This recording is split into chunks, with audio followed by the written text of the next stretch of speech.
The biggest disconnect in politics is people who pay a lot of attention and then people who pay no attention. There's a huge gap. Right? Yeah. And not because they're bad or dumb or like they're busy.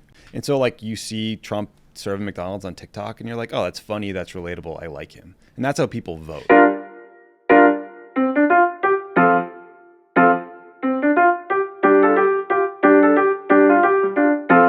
KFC Radio is presented to you by Jackpocket. Jackpocket. America's #1 lottery app. You know what it is? It's Jackpocket. That's what it is. Jackpocket, the #1 lottery app in America. Jackpocket lets you order lottery tickets like Powerball and Mega Millions right on your smartphone. They got more than that too, though. Yeah, no, it's pretty great. They offer you shots at 50, 100 million, whatever it's at right now. But they also can help you if you got an itch to scratch, because now you can also order scratch-off tickets using the Jackpocket app. Scratch that itch in select states like Texas, Ohio, Massachusetts, Arizona, and more. Jackpocket, the one-stop shop for all your lottery needs. Download the Jackpocket app. New customers get your first Powerball or Mega Millions ticket free with code KFC. Free chance at, again, 50, 75, 100 million, whatever it's at right now. Free chance to win a life-changing amount of money. That's code KFC, only on Jackpocket. We were just saying, though, how, it's cold out here, yes, but there's no chance of hurricanes, earthquakes, and fires. Yeah, that's and true. it's like people hate the cold so goddamn much that they're willing to live in, like, guaranteed danger zones just because I don't want to be cold. Yeah. I mean, that's everywhere else in the world, or in the country, except for New England, or I guess I'll extend it to the Northeast. The environment's actively trying to kill you. There's no tornadoes, there's no hurricanes, there's no earthquakes, and there's no fires, but you will have to put on a jacket. Yeah. and people are like, nope. Minor Give me an inconvenience. uninsurable house, please. That's going to be a real issue. I mean, the fire stuff was no joke. Yeah, it's crazy. If it was just me, I'd be fine, or just me and my wife. We have 2 little kids, and like, finally on Wednesday night, like, it started in the Hollywood Hills. It was kind of near us, and we're like, let's get out of here. We just panicked. Was it like when you were leaving, was it, I'm picturing Independence Day? Yep. Like, so it was like that? It was like apocalyptic. Like Really? It's 7 o'clock. It's completely dark out. You're driving one way. You get on the 5, which is like one of the main freeways. The whole other side is just like emergency vehicles going 100 miles an hour the other direction. You're kind of sitting there and you're just imagining your death, which is roasting in a car on the freeway. Yeah, well, I mean, everybody abandoned their cars, right? They had to, like, plow through the cars. Up in the Palisades. So I was mean, going to that say is kind of truly fun, but not. I- but like a little part of it's like, this is kind of exciting. Right? It's almost like when I remember when Hurricane Sandy came through, there was like it was like an adult snow day. Like everyone knew it was coming. Get your booze, get your snacks, like evacuate and go stay with your friend who's uptown, and you like hunker down. Maybe you lose power. It was like fun. And I remember even like we were on like the Upper East Side, and I was like, this thing's a bus. Like not even a problem. Then you find out, like half of fucking Queens and Brooklyn's underwater. You're like, oh, okay, never mind. It's not that fun. It's like there's week not. 1 of COVID, you're doing puzzles, you're Yeah, FaceTiming right. high school buddies. Right, yeah. Yeah, one of my buddies lost his, Boston guy, lost his house, burned to the ground in the Palisades. And it's now starting to get to the point on the group chat where one of our other friends is starting to fuck with him and being like, it was That's a rental. That's a great one. How long do you wait? We're all just like, how's this going to go? It was. So my buddy lives out in, I don't know, the hills. He lives somewhere like that. And I texted him like the next day, and I was like, yo, you all good? And he was like, yeah, but it was crazy. Like, from my house, I could watch. I think he said he watched, like, I don't know the number, but let's call it 5,000 acres burn or whatever it was. He's like, I was watching a football field catch on fire every 3 minutes or something. That's like about that. right, yeah. And I was like, holy shit, that's crazy. Yeah. So New York's not so bad. Subway. It's like, there's like a lot. Congestion There's like pricing. weird people on the subway, and it's cold, and it's pretty dirty, but it's not actively on fire. It's a good time. It's good stuff. So yeah, but so as a Boston guy, you went out, what'd you say, 7 or 8 years ago? Yeah, I got to LA in 2017. I was in DC until 2015. Moved And to you San became a pussy Francisco. when? Birth. It's been so soft my whole life. Yeah, I was so soft too. I was gonna say, like, you're in good company. Yeah, I promise yeah, you that. This jacket wasn't earned. This was vintaged. Stolen valor. Yeah, I was here Feits plug and plays. I'm like, oh, what a nice, cultured guy. Oh God. Culture? I don't know about that. I don't know. You're jet setting around to Italy now, and you're an actor. And maybe you are cultured now. I'll accept culture. Yeah. I think I'm a culture. You go to person. Broadway. If you said I was a smart person, I'd correct No. you. But if But you're cultured, like I'll take. Cultured also implies, like, I don't think most cultured people will, like, fall asleep with ice cream on their chest. Correct. So, like, whatever, you're cultured and that's what you are. I think your spin is you set the culture. Because I think I remember tastemaker. I remember DMing you in like 2015 and just be like, I don't think we knew each other or ever met. But I was like, look, I'm a 40-something guy from Boston, right? Like I grew up, like Barstool has been a part of my life forever. And I knew of you guys and had that weird parasocial thing going on. And I was like, do you ever think to yourself, I woke up one day, tweeted Saturdays are for the boys, and no one has stopped saying it for like 3 years. And my boss sold like how many $1 million worth of merch off of this one thing I overheard? I would lot honestly, zeros. I don't know. Zeros. I would guess. This is a complete guess. I have no idea. I would guess 10 to 15. Million? Yeah. Crazy. Yeah, dude. Oh, really? I was gonna guess like 100. Really? Yeah, bro. Saturdays for the Boys has been around for a long. I mean, Foreplay has probably made $10 or $15 million off of Saturdays for the Boys. That's a bummer. I mean, Dave used to always say that, like that. that Saturdays for the Boys like funded the New York office. Like, that's what like. Yeah, I think it's made $10 million. Oh, okay. that was like a phenomenon, and it was kind of going on with Viva La Stool as well. Like Saturdays for the Boys kind of like took what Viva La Stool was. Yeah. Because Viva La Stool, we had this thing where people would make signs in certain places. Like game day or something? Yeah. But it started out like at a Red Sox game. Fine, Viva La Stool. And then all of a sudden it was like, oh, there's like some troops overseas who did it. Like, that's cool.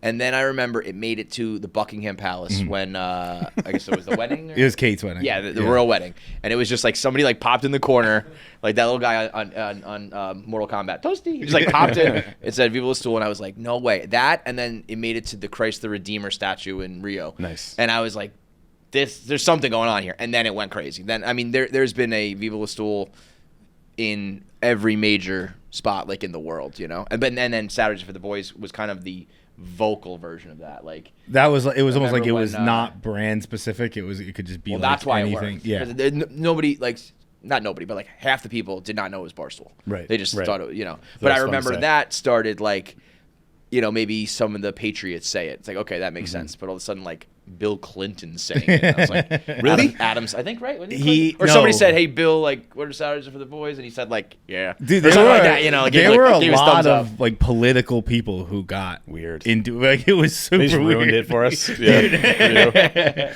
The, What do you mean, like a politician, like trying to like be like young, hip, and cool by like adopting some of their no way, that would never happen, right? Never happens. I also like how I said I like it's all I've been thinking about since I said it. How casually I was like, it was Kate's wedding. Like I was invited Your girl. to it. Yeah. It was Kate. I think that was when Kate tied the knot. But yeah, that was probably the first thing where I was really like, whoa, there's something bigger going on here. You Some know? viral stuff. When have you had that with Pod Save? Like obviously you have a million different times, but I mean, like it was weird. Like we were doing it with the Ringer. It was a hobby. Like you doing the Ringer at first? Yeah, it was I called didn't Keep It realize at that. 1600. It was like John and Dan started this thing. We were trying to pitch a show. You guys have gone through this process of when you're in LA and you're trying to pitch shows with people, and you do call it like the couch and water circuit, where you have meetings when everyone's having a great time and they tell you should work together, and then nothing we happens. were such suckers, dude. I got crushed. We did not know that was like everybody has good meetings. You know, I was like, we're gonna get like 10 shows. We're gonna be on every network. We're gonna be in every movie. We're gonna like we crushed it. It's so never funny. heard one of them ever again. It's so funny you say like the couch. I've never heard that before. The couch and water. Exactly circuit. what it is, right? Because like we did it. We only did one day, and we probably went to 500, 600 700 meetings. Right? And by the last one, like the first one, I walked in and I was like, so polite and so like, oh wow, this is crazy. By the time we went to the last one, I was like, where's my fucking water? Shine my shoe. Yeah. Like it was literally the water. I was like, I have a water bottle at every meeting I've gone to. How is there not a water bottle you're here? going We Right now? had town, some you're meeting late. with HBO or Showtime, and they were talking about Shameless at the time was like popping, and the bartender was going to wear Saturdays for the Boys gear, and somehow there was something mentioned of the Rock wearing it. Because they were gonna do for Hobbs and Shaw. Right, And that's what it was. I was so comfortable by that point that I was pitching them ideas. Like, I was like, enough of the Saturdays with the Boys. Let's talk turkey right now. Like, I'll come Shaw. on the movie. And I'll help write the movie for you. But wait, so you were doing the Well, there's two network- versions of that. Like me and John Favreau, my co-host, we wrote a script. We thought it was going to get made because why wouldn't it all work out for us? And you just like slowly die, right? Like your soul just has like a potato peeler just scraping away, right? 6 months later, they're like, no. So that happened. And then you go into some rooms and you just talk to people. Like they're like, what is real politics like? And you kind of like give them notes and stuff. But then we wanted to do a TV show and it wasn't working out. So John and Dan did a couple episodes for The Ringer for keeping it 1600. Then we added a second episode. And like I was doing it from San Francisco at the time. It was just something we were doing for fun. And then the election happens. Hillary loses, Trump wins. We're kind of like crushed by how shocked we were and how fucking wrong we were in everything we predicted in that election, like everybody. And we were like, okay, we feel guilty. The media is fucked up. It was terrible to like try to get information about the 2016 election. You turn on CNN and there'd be like a panel of like 9 idiots telling you nothing interesting, and you'd be like depressed and not informed. And you're like, these people are speaking like a broken language. You know what I mean? It's just like talking points, yelling at each other. So we're like, let's start a thing. And we thought leaving The Ringer, it would take us like 6 months to kind of like get back on our feet. But we were just so lucky with the timing of starting in 2017 that it exploded pretty quick and worked out. Yeah, Trump's the best thing that ever happened to you guys.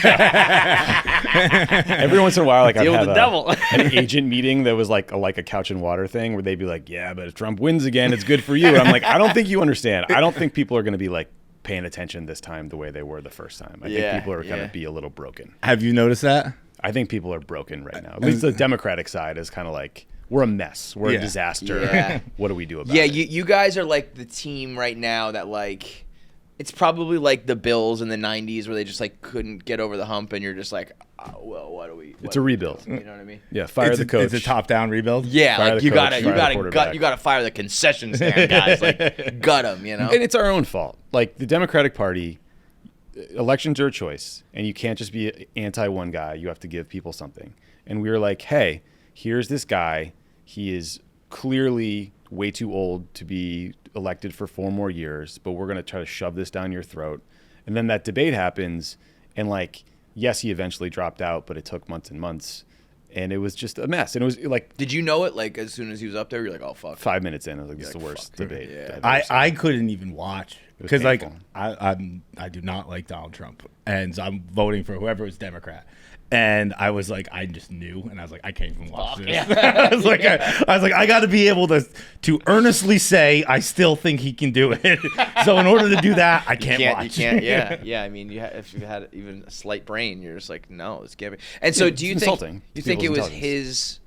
his ego and hubris that like, or like so how does the force out process happen? Like, who like led that charge? Somebody has to be like, okay, we go. Yeah. So to like what happened, I think he suggested he was going to be a transitional figure. Someone else was going to take over. Then the midterm elections happen. Democrats do way better than expected and better than like historical norms. Like usually you lose seats in the midterms. Democrats won seats mostly because like Trump convinced people like Herschel Walker to run. Everyone in Georgia was like, what are you talking? No. Yeah. But Joe Biden decided that was because So that of him. emboldened him? And then he kept going, right? So that was how that part went down.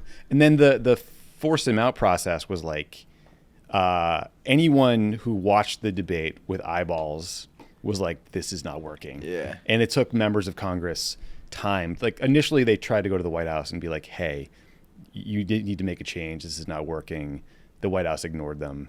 Then they got polling back, and they finally went to Biden, was like, we're going to get wiped out. Yeah. It's not just going to be you. It's going to be senators in blue states. It's going to be like 60 members of the House. Like you're going to take down the whole party. And I think like Nancy Pelosi and Chuck Schumer and those kind of leaders were the ones who eventually got him to step aside. Crazy. But at first he was like, I got this still. The first they were like, "Fuck you, I'm staying in." Yeah. Settled issue. I think I saw, I think it was Favreau, I forget, but someone kind of had like a longer post about like there are two sides to John Biden. Lovett, yeah, There's yeah. Lovett. Yeah, and I was like, oh, I didn't realize the other side of like, Or him being like an ego. Like yeah, which I'm sure you have to be to get Yeah. into politics. Well, that's a question I have for you.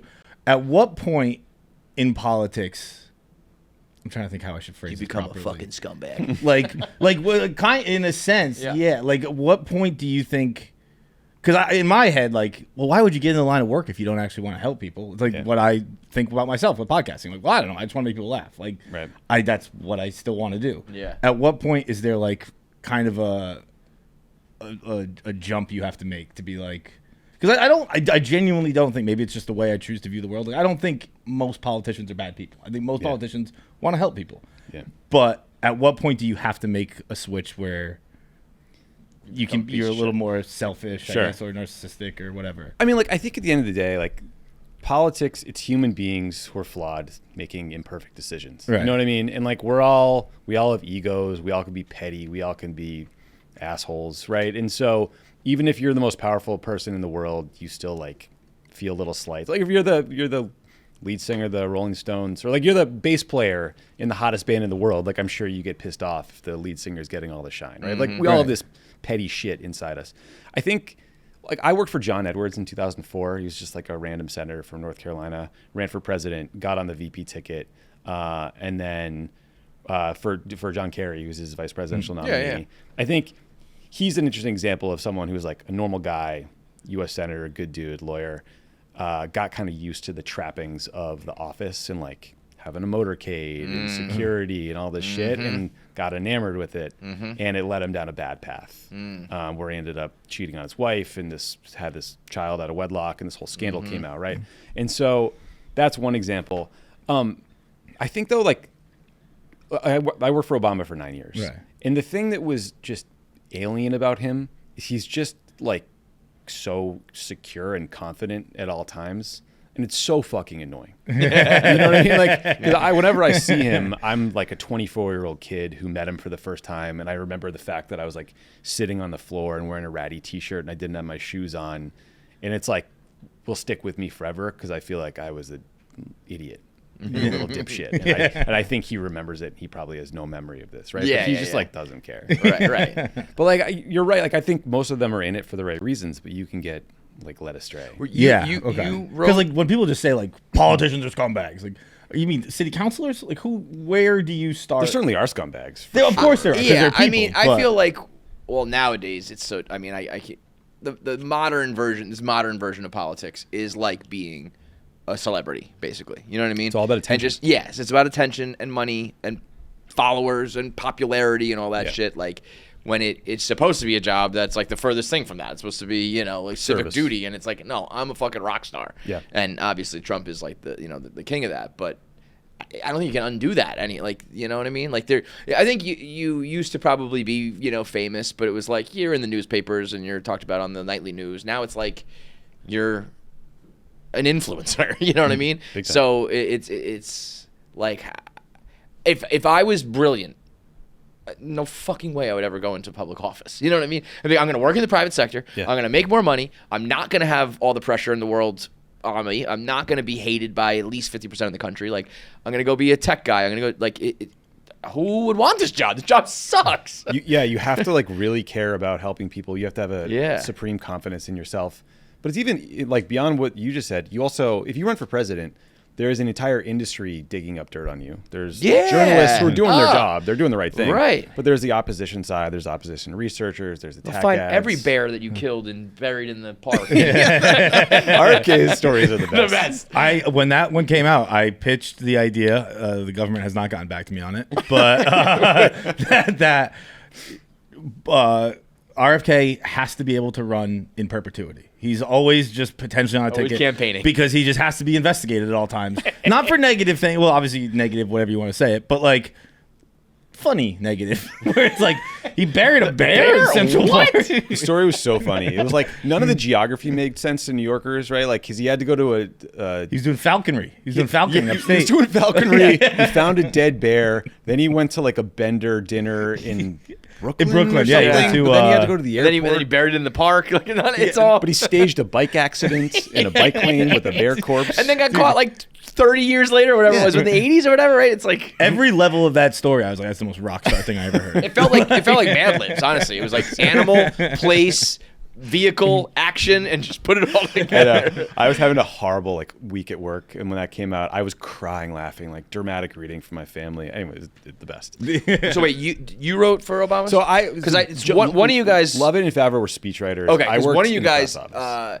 used to date my buddy's now wife. I hope it wasn't me. Yeah. So I don't know who it was, but we used to give him so much shit because he was hopelessly in love with this girl. And in the beginning, she just didn't really give him the time of day. And he was like, she's dating Obama's fucking speechwriter, man. And we're just sitting in our apartment, drinking $2 bottles of wine, fucked up. And I don't know, yeah, you're not going to get that girl, bro. You're fucked. He ended up getting her, but. Well, Lovett's gay, so it probably wasn't Probably not him. Did you ever live in Hawaii? No. Is that because she lived in Hawaii for a while where We'll have to No- check. yeah, none of you We'll ever talk lived- names after. yeah. We'll sync up on that. But no, I worked I worked in the press office. I was his press secretary or deputy for a couple of years. Then I went to the national security staff at the White House for 2 years. So I yeah, but was so why are you in this shit? why Because am I feel like I wouldn't want to get in politics in any way. We talk here there was a moment where if I always joke we just became 2A guys, we probably would have 10x'd our audience. Yeah. And I was like, I mean, I'm just not a sellout type to do that, but also I don't want to be in that world where you're fighting every people are digging up dirt on you, Yeah. and it's I wouldn't even want to be tangentially related to it, but I guess it's just what you love and you're into it. So Yeah, I mean, look, setting I don't want to portray myself as some noble public servant, right? Just what sucks about politics right now is it feels so shitty. It feels so negative and zero sum and worse than it was. When I worked for Obama, I started working for him in 2004 on his Senate campaign. Basically, I worked for Edwards. We lost. I found Obama's book. I read it, and then literally bugged someone I knew in that campaign every single day until they hired me. I was Wow. that annoying kid, that douchebag. But it worked out. And I was gonna say you have to be really talented to be that annoying kid and get the and you have a job. job. Yeah. Because most people go, get the fuck away. But at luck some and point, timing, it's dude. okay. Luck yeah. and timing. Yeah, So that's life. I fall into that job backwards, and I get to grow up in this orbit. And it was the opposite experience of what you're saying. He's not a perfect guy, he can be arrogant. He made mistakes. We screwed a million things up at the White House on policy. I'm happy to unpack any of them. But he was a good guy in it for the right reasons, and they were normal people. I remember I went to their condo in Chicago in 2004 to staff a photo shoot. It was a 1 bedroom, and their kids slept in a bunk bed. They were normal shit, people. yeah. And I think that is what's missing in politics. People might not like AOC or her politics or think she's too liberal, but I think it's good that she was a bartender 6 years ago. A regular human. She's a human being. She knows what it's a like. paycheck is and coworkers Yeah, and or normal how shit. congestion Paying rent. fees hit you in the pocket, you guys Right. are talking about. And so I think that's good. And he was an inspiring, hopeful person who made it about a bigger cause and mission. And he made being a Democrat a party you wanted to be a part of and cool and fun. And that is sorely missing. That is gone, brother. Gone. I read that article the other day in the Atlantic, I think. The Antisocial Century. Have you heard of that? Yeah. And I was thinking about, I knew we were going to be interviewing you, and I was thinking about that as I was reading it. And so basically what the article is about is you think by the title it's more phones. And it is. It hits phones pretty hard. But we've been getting away from being a society for a long time, where it's more about negativity and all that stuff. But the article kind of highlighted that it's been since the car. It's been since the '60s when the suburbs became a big thing, and then Kind of isolate yourself out there. yeah. Yeah. But but then obviously phones were heroin for it. Where it went, I think from 2003 to 2000 to 2023, I believe it was social interaction cut in half or something like that. Jeez. Oh, you know what I was saying? It was, people think it's the pandemic, but the pandemic was just another Spike. bit of heroin. Yeah. And it was it's just following the trajectory it's been following since cars were invented. And it was all talking about how there's one line in it that I loved. I thought was so great. what we lose in that is tolerance, because family teaches love, tribes teach loyalty, village teaches tolerance, and because we don't really have villages anymore, everyone's intolerant of everyone. Yada yada yada. If the Republicans are always, not always, but in the last 12 years, running kind of more of on a hate campaign, how do you combat that? Like, if what everything we're doing, if everywhere society is going is towards isolationism, which then breeds hatred and intolerance, how you have to have an Obama type? I mean, I just think, well, a lot of it is leaders, and I think like what will happen now. Look, I mean, I remember 2004, Bush got reelected. Everyone thought like Kerry was going to win. They thought Iraq was going badly. People might want to change. Bush got reelected, and the Democratic Party was like crushed. And people were having the same conversation as we're having right now. Like, the Democrats are done. They're on the mat. Like, third party time, burn it down, start over. Right. And no one was thinking like, well, what about this black dude, Barack Hussein Obama? Right. Yeah. So, like, This community center leader in like small time state senator from shit. Illinois. Like, who's this dude? So things emerge, and I'm hopeful that will happen. But I think it's going to take a concerted effort to find those people. How is there not just a decent candidate out there right now? Like, and I don't want to say it in like a. It sounds ignorant what I'm about to say, but like, I don't think right now is the time to put a minority woman up there, right? Like, if you're trying to win, like, I know obviously that would be good progress, all that, but like, I think the way the country is right now, if you want to win, you probably need to just like almost back to a more prototypical politician, which is not great for progress and all that, but in terms of trying to win the party. And there's just nobody that's just like, hey, this is a young guy, like Ivy League, brilliant in like the tech field, who wants to do civic duty. Like, there just is nobody, or did like something happen? Was there somebody who had promised that like dropped out, or there was a scandal or something like that? Or I mean, look, people again in 04, people made that same argument, and like people, that's what they're like, oh, John Edwards, like Southern moderate Democrat, and then he flames out in Obama, the Illinois guy, right? So you never know. I think there is a bench. Like, someone you guys might really like is Wes Moore, who's governor from Maryland. Just like a cool younger guy, served in the military.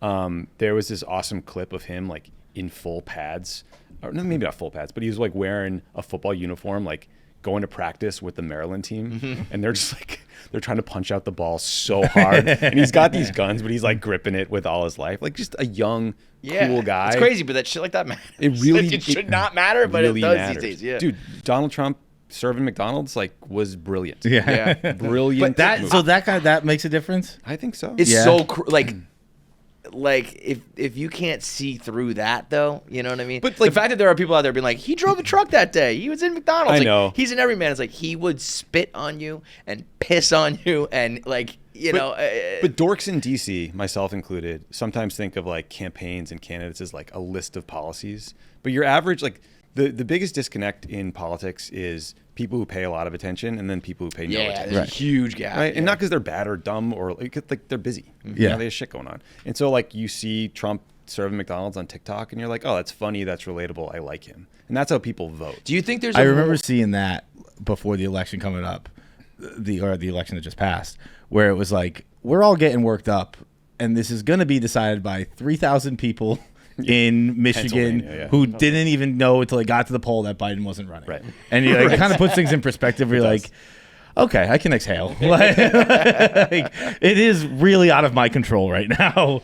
But you said earlier about in 04, that's exactly how I was before this election with MAGA people. Right. Well, can I ask you guys a question? Yeah. Like, Barstool gets pigeonholed as conservative, right? I don't totally know why that is. Maybe it's a Dave thing. Yeah, maybe Dave's on Fox News every day. Yeah, that tracks. That'll do it. That'll do it. Yeah, that'll do it. No, Stop putting us in a box. But some of it is like issues that come up a lot in a comedy space, like cancel culture, right? And like, sometimes I think people like think of cancel culture as a partisan thing when really both sides do it, and what they really mean is like internet pylons are bad. Yes. Yeah. I think Here's what happened. We were talking about it relatively recently. We used to write blogs called The Pussification of America. Yeah. That was cancel culture and woke. We just Dave came up with his own little phrase for it. And that was like participation trophies. And at that point, it was like, we were making gender neutral jokes and things that are like totally, you can't do anymore. But at that point, it was like, yeah, can you believe that the high school coach is not allowed to, run your kids into the ground anymore and things like that. And then that kind of became more political. But I remember we were almost like people would send us those articles and be like, blog about this because like people are being pussies, basically. And then that became like such a thing. Like I hate either side of it. Like I obviously being in comedy in some regard and people getting canceled for jokes. I don't like that. But then the other side of complaining about it so much became like, I don't want to do that either. You know what I mean? Yeah. So I don't want to be like when people are like, yeah, like make fun of cancel culture. It's like, you're fucking lame, just as lame too. So the extremes of it just got, Cancel culture, I think, never was a thing.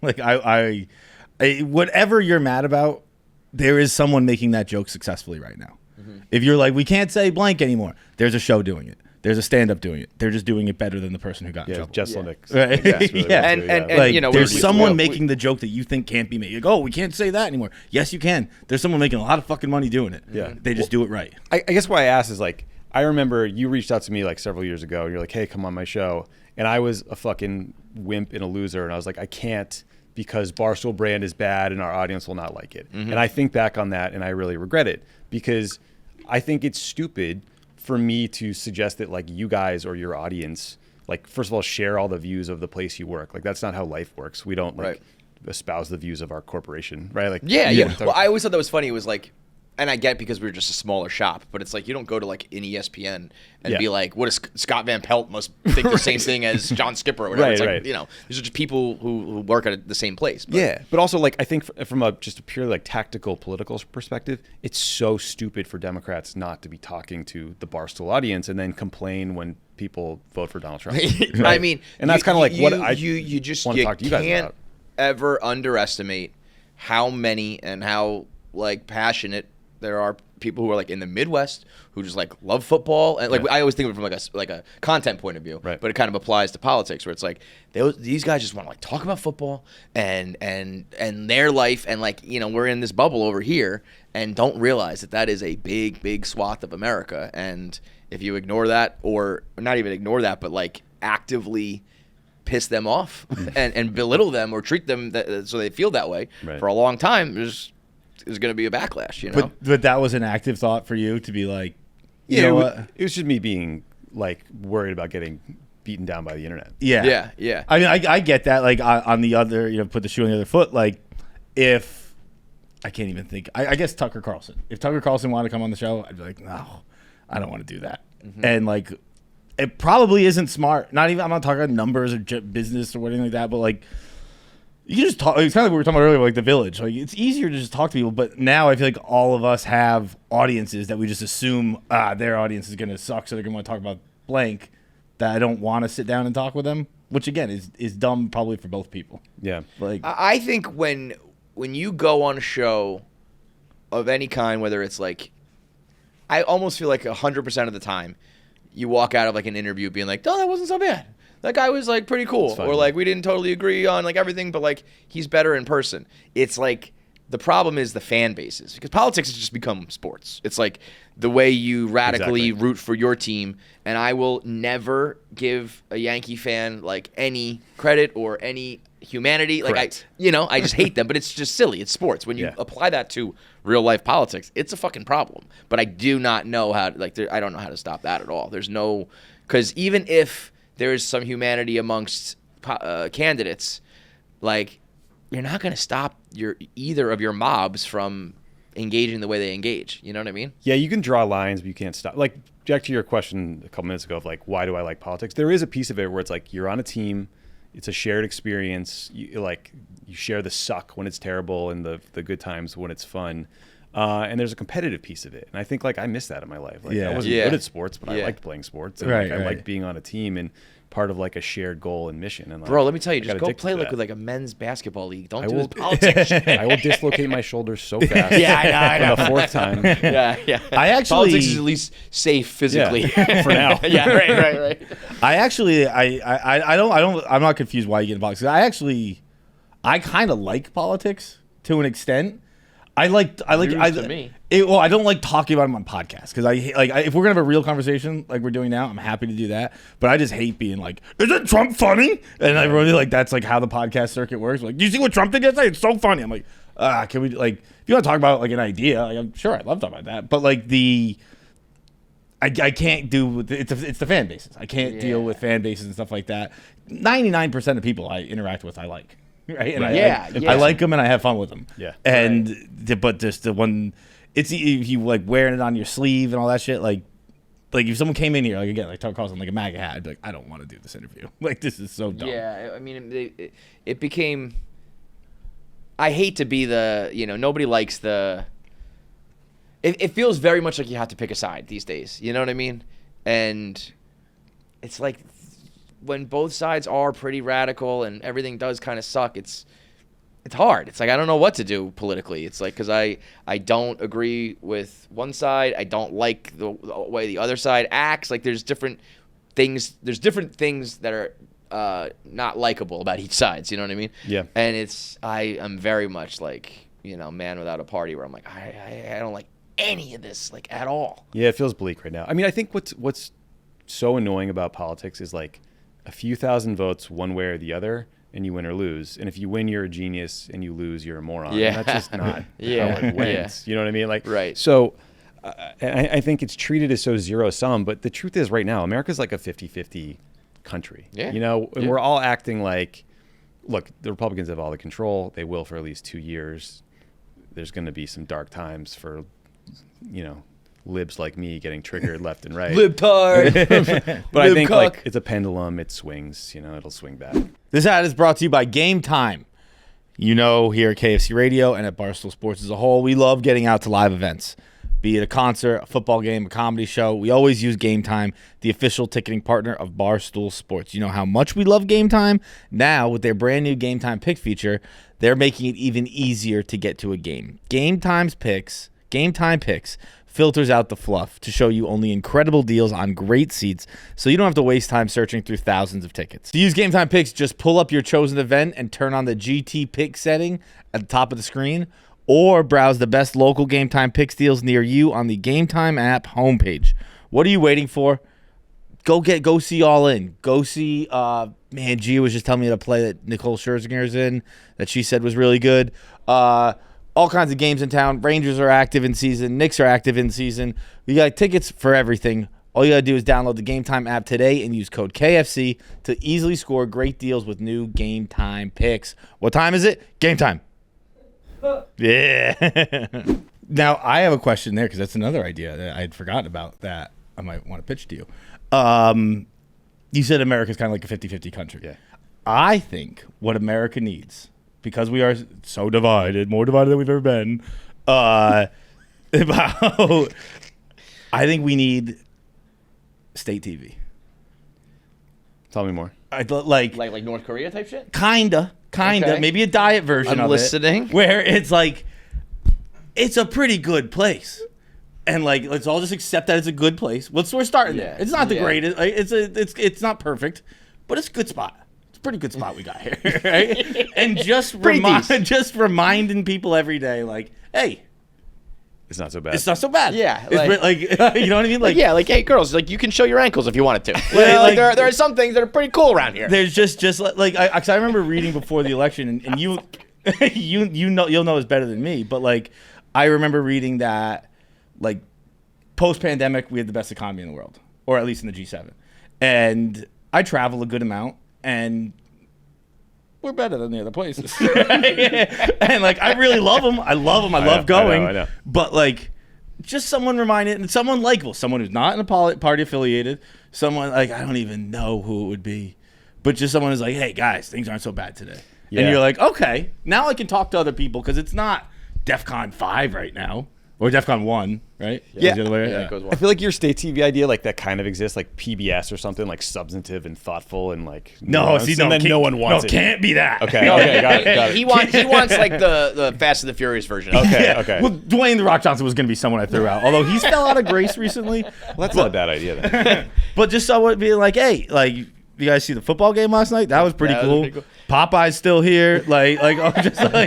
Just stuff like Brutalist is unbelievable in theaters right now. Just like some good shit we got going on. Yeah. And instead we have the opposite, which is a bunch of social media sites like dividing us and algorithms and making us hate each other. I don't see any end in sight. On I don't that either. Like part of me thinks that Trump he's so one of a kind that nobody can take that baton and run with it the same way that. Like, That's he why has. before this right. election, I was like people were in 04. I was like, I was super confident. Yeah. I was like, I was very. I just don't think Kamala was a great candidate, and I thought it was just crazy how it was like.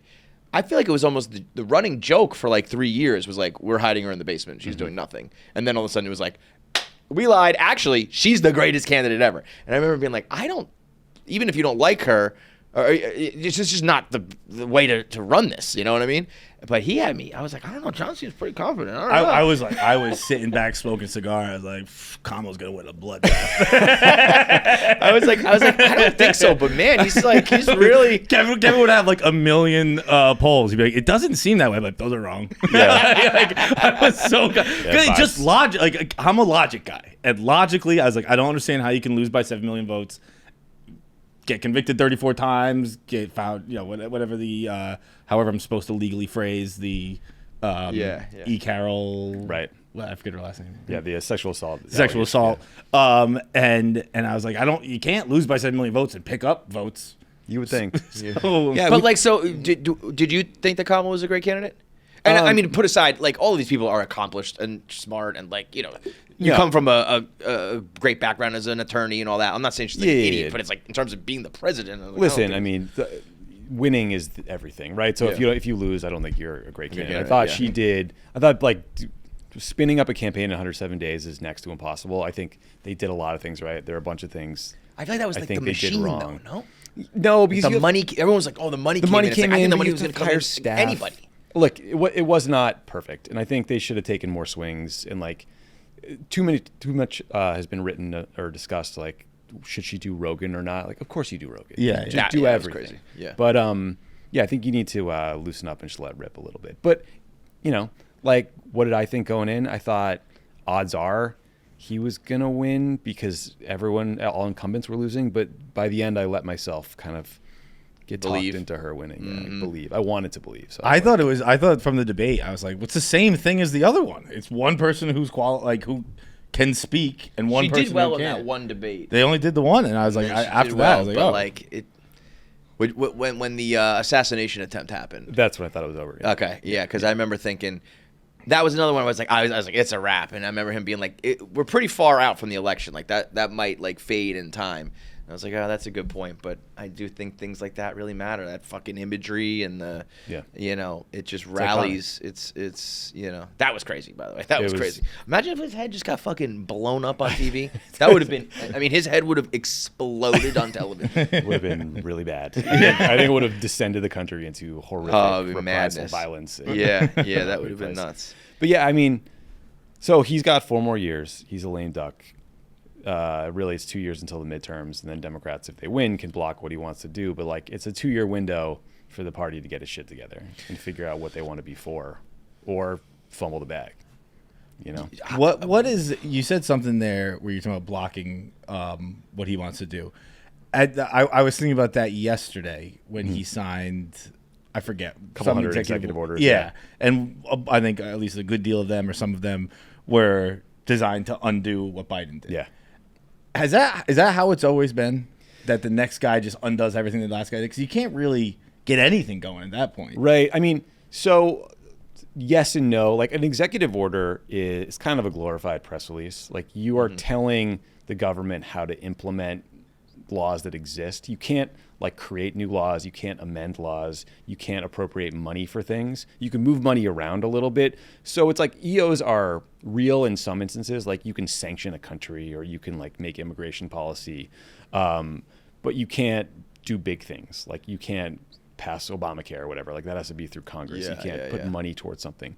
So he undid a bunch of things Biden did through executive order yesterday. Like, that's not that surprising to me.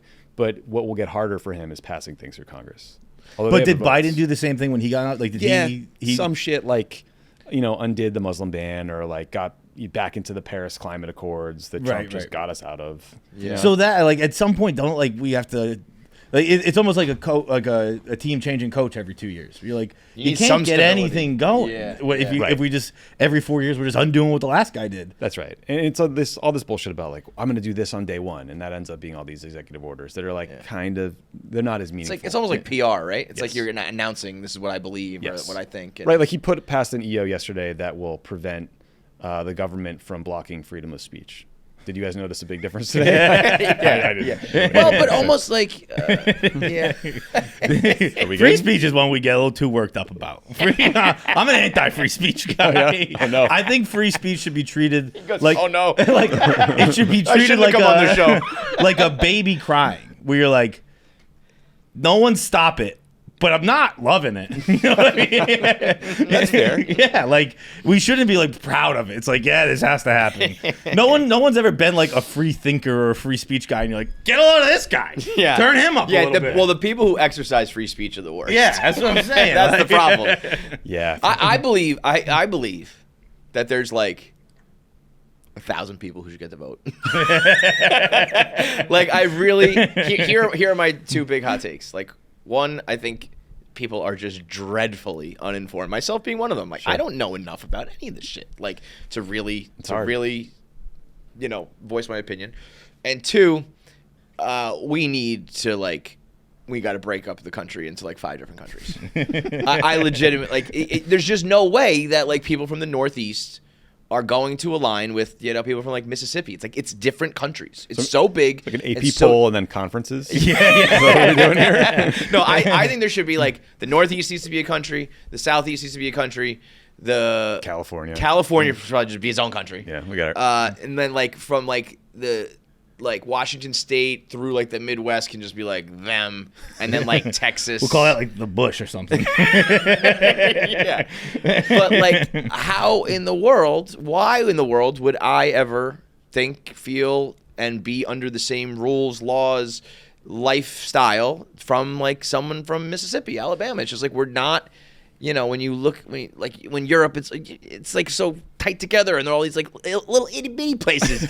We have this massive fucking country with such diverse economics and thoughts and all that. Like, why would it be under one rule? That's insane. Yeah, but then there's the federalist approach where you have a bunch of states that can make their own laws.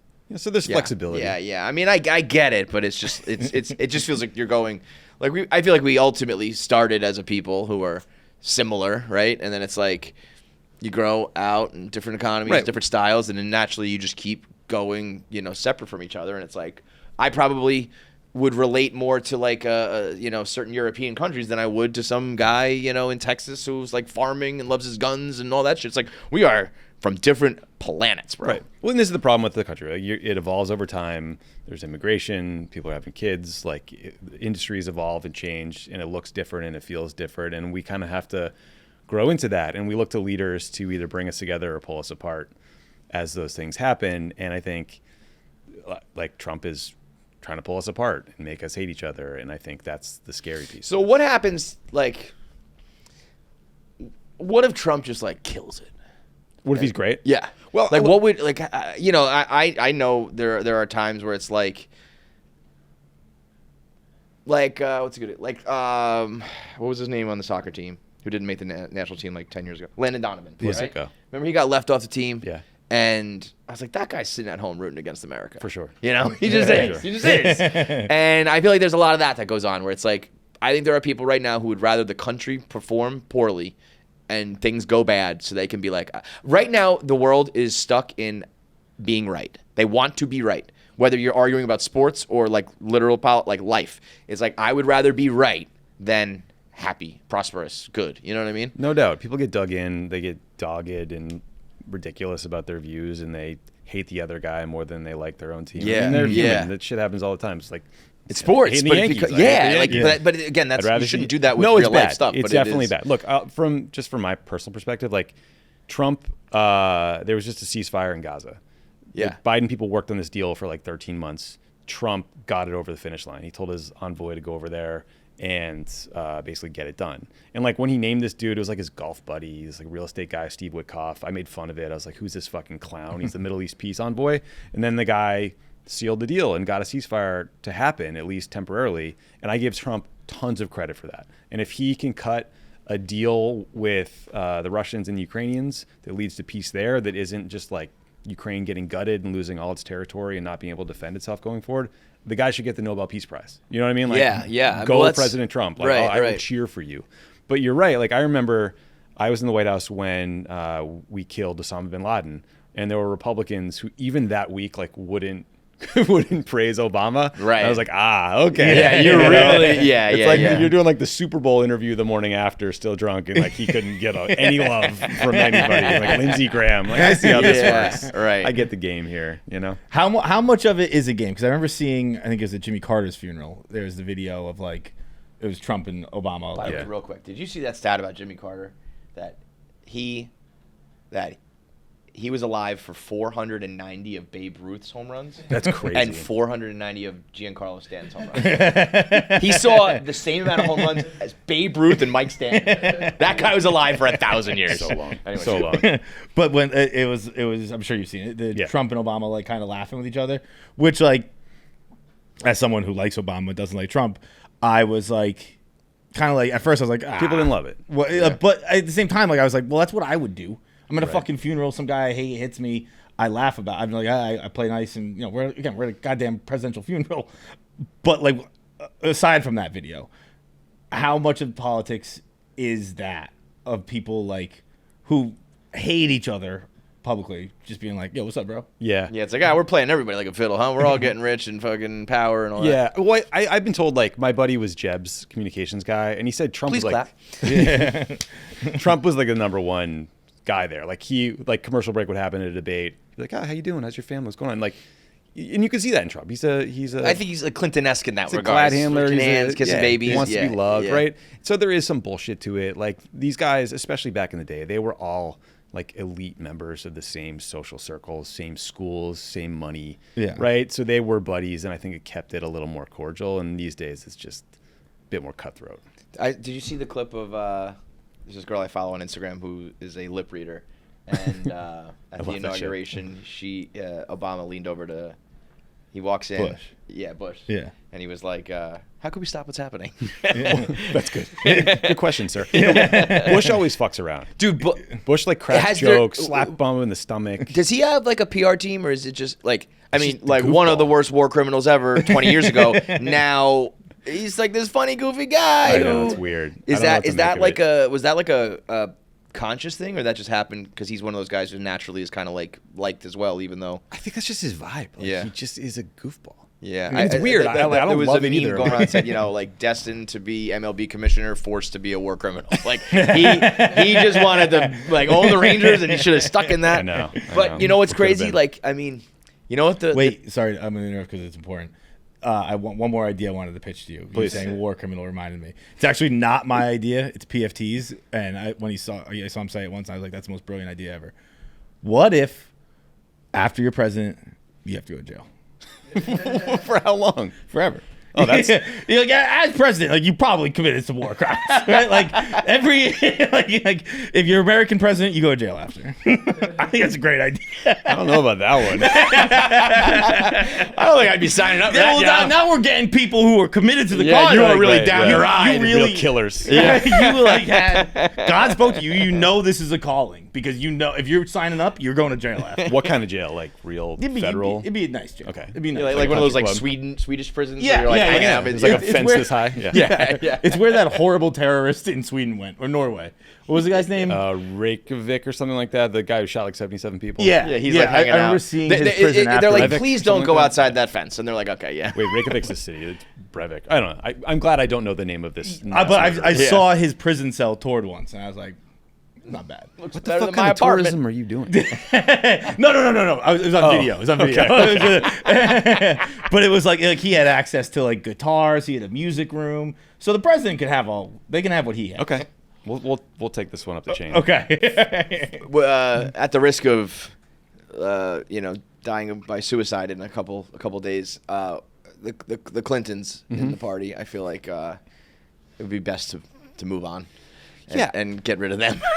Well, I mean, I think this was the other thing the Democratic Party really fucked up the last couple of cycles. Like, Obama ran against Washington and against his own political party. We ran against the Clintons. And, like, the message was he was anti the Iraq War and anti-establishment. Mm-hmm. And then in 2016, we were like, here is Hillary Clinton, someone you've known for 30 years in many cases. Like, a lot of you have very strong feelings against her negatively, right? And then we ran Joe Biden, who pulled it off the first time, but still was like a fixture of Washington. And I think being for the establishment, being for the status quo, like senators that have been around for decades, that's not the future. Like, we have a gerontocracy problem.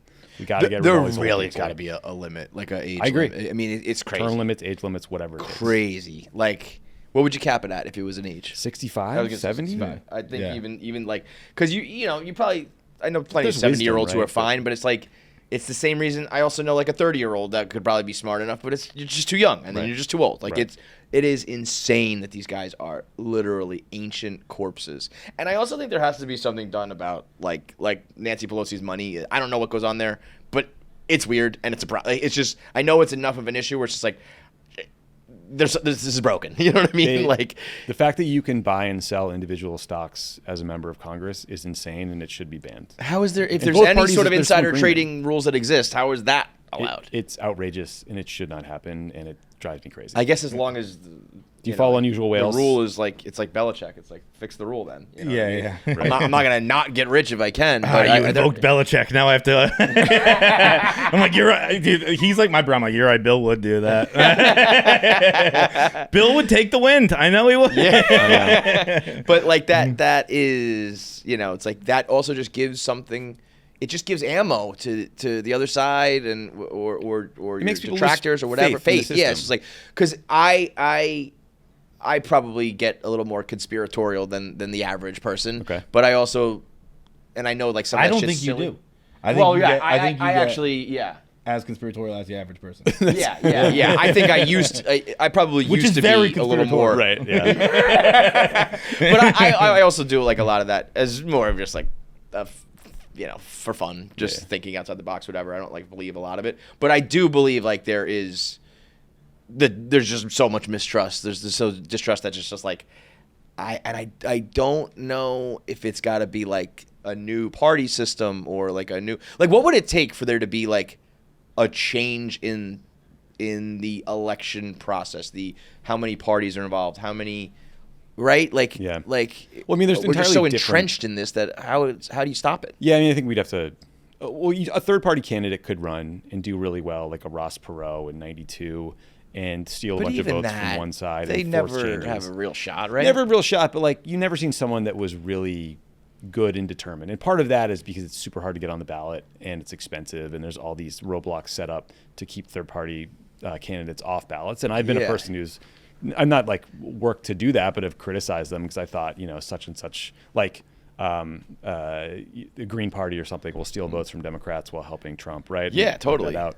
But in Europe, there's parliamentary systems or proportional representation where you have multiple parties that have more. Did more that of a evolve range though, of views. or were they always? You know what I mean? Like, Yeah, I mean, those are just their system, like just how it works in like the UK or in Israel. You can evolve over time, like you can raise or lower the threshold of vote you need to get into parliament and get a seat. But like we're kind of stuck with the two-party system right now. I feel like we're stuck forever. How's that going to change? I think it has to change from the inside. Like I think people have to give a shit and get involved and try to fix the things that exist. That's my personal view. Now people can disagree. People can say, fuck that, burn it down, this sucks. I'm not voting. But You know who steps in there? American State TV. right. We don't have to burn it down, guys. Little ASTV. Everyone easy with the lighters and torches. Just fucking put them down for a second. They used to always, particularly moving to Canada. like All Trump's right, go first term, when people were like, Washington needs a shake-up. I'm like, I don't think it does. It's like, it's Well, you know what? Unfortunately, like Trump is such an extreme of it, but I think there was a real appeal to people who hate the 90,000-year-old Mitch McConnells and the old people. It's like, and we liked that it was a normal, quote unquote, even though he's the furthest thing from normal, but not a career politician. Right. Is really what it was. And if there was somebody who was a little more like less polarizing. Mark Cuban. Yeah. But I also think that once you get there, like I think Mark Cuban would be just as bad in the other direction because you fall into the role and it's like, oh, I can't just like play it down the middle. You got to pick sides. There's too much money and like your life's in danger if you don't. You know what I mean? It's like it's easy to say these things, but it's much harder when you get there to actually do it. It's tough. And look, I worked for Obama and like he got to the Senate. Fox News recognized him as a threat. And then one morning I'm watching TV and they're doing a report on how he was raised at a radical madrasa in Indonesia and they're suggesting he's like a terrorist and it's like the beginning of this decade-long birther process. So the media plays a role in this, like opposition research types and partisan hacks, and it can take on a life of its own, and it can like take the political debate in this stupid, shitty, negative place that has nothing to do with the things that like you're actually voting on or trying to do in Washington. That makes the whole thing harder, and like social media is making that way worse. It's weirdly made like the age of technology and the age of information or whatever it is technically that we're living in has oddly become like the age of faith. Because no matter what you believe, you can find statistics to say 100%. Right. Confirmation bias is a whole industry. I know. Yeah. No one's comfortable saying, I don't know. Like, did the COVID come from the wet market or the lab? I don't know. Right. I really wish I knew. It pisses me off that I don't know. I could believe both. I don't fucking know. Right. I get people have shown me things that say both. Both seem pretty credible. I'm just gonna have to go with what I think. It's like they show me pictures that the world is round. Did you see that dude who went to the South Pole recently? That was great. And he was like, I was wrong. I was wrong. Hand up. Well, I saw that guy was getting so much love in the comments of being like, we need more of this in the world where you're willing to admit you're wrong. And I was like, correct. That is true. We don't need to give this guy. This guy does not deserve an ounce of anything. Yeah. Like, get ISIS, the fuck you out gotta of here. hand it to him. Let me tell you a little bit about Open Phone. Running a small business means you're wearing a lot of hats. Your personal phone becomes your business phone, and before you know it, you're juggling customer calls day and night. As your team grows, it becomes impossible to manage with your personal number. That is where Open Phone comes in. Everyone's starting their own businesses these days. Got to have Open Phone. It is the #1 business phone system that'll help separate your personal life from your growing business. For just $15 a month, the cost of a few coffees, if you really want to break it down, you get complete transparency and visibility into everything happening with your business phone number. Open Phone works through an app on your phone or computer and integrates with HubSpot and hundreds of other systems. They use AI-powered call transcripts and summaries. So you'll have a summary of your phone call with the action items as soon as you hang up. That's pretty good, pretty important part there. If I just get a summary of every phone call, I wouldn't even have phone calls. And if you miss a call, I guess I just described text messages. And if you miss a call, automated messages are sent directly to your customer, meaning you'll never miss an opportunity to engage with them. Right now, OpenPhone is offering 20% off your first 6 months when you go to openphone.com/KFC. 20% off for 6 months when you go to openphone.com/KFC for 20% off for 6 months. Openphone.com/KFC. And if you have existing numbers with another service, OpenPhone will port them over at no extra charge. What week is it, everybody? You know what week it is. It's Super Bowl week. We're down in New Orleans as you listen to this, and this ain't no little bitty, itty bitty, teeny tiny bowl. This is Super Bowl licks, Super Bowl 59. Get in on the action at DraftKings Sportsbook, an official sports betting partner of Super Bowl 59. It's the Christmas, I guess. I'm ruining the metaphor because the metaphor is it's the Super Bowl of blank. It's the Super Bowl of the Super Bowl. And how do you win that? Great question. I know the answer because I've won 6 of them. Scoring touchdowns is key to hoisting the Lombardi Trophy. And you have a shot to score big by betting on them at DraftKings Sportsbook, the #1 place to bet touchdowns. Are you ready for your first bet? Try betting on something simple like a play to score 6. You know Josh Allen's getting in the end zone. Nope, no you don't, because Josh Allen's not playing in the game. You know Travis Kelce's getting in the end zone. Come on, Taylor in the crowd, Super Bowl on the screen. It is Travis Kelce time. New DraftKings customers can bet $5 to get $200 in bonus bets instantly. Download the DraftKings Sportsbook app and use code KFC. That's code KFC for new customers to get $200 in bonus bets instantly when you bet just $5. Only on DraftKings Sportsbook. The crown is yours.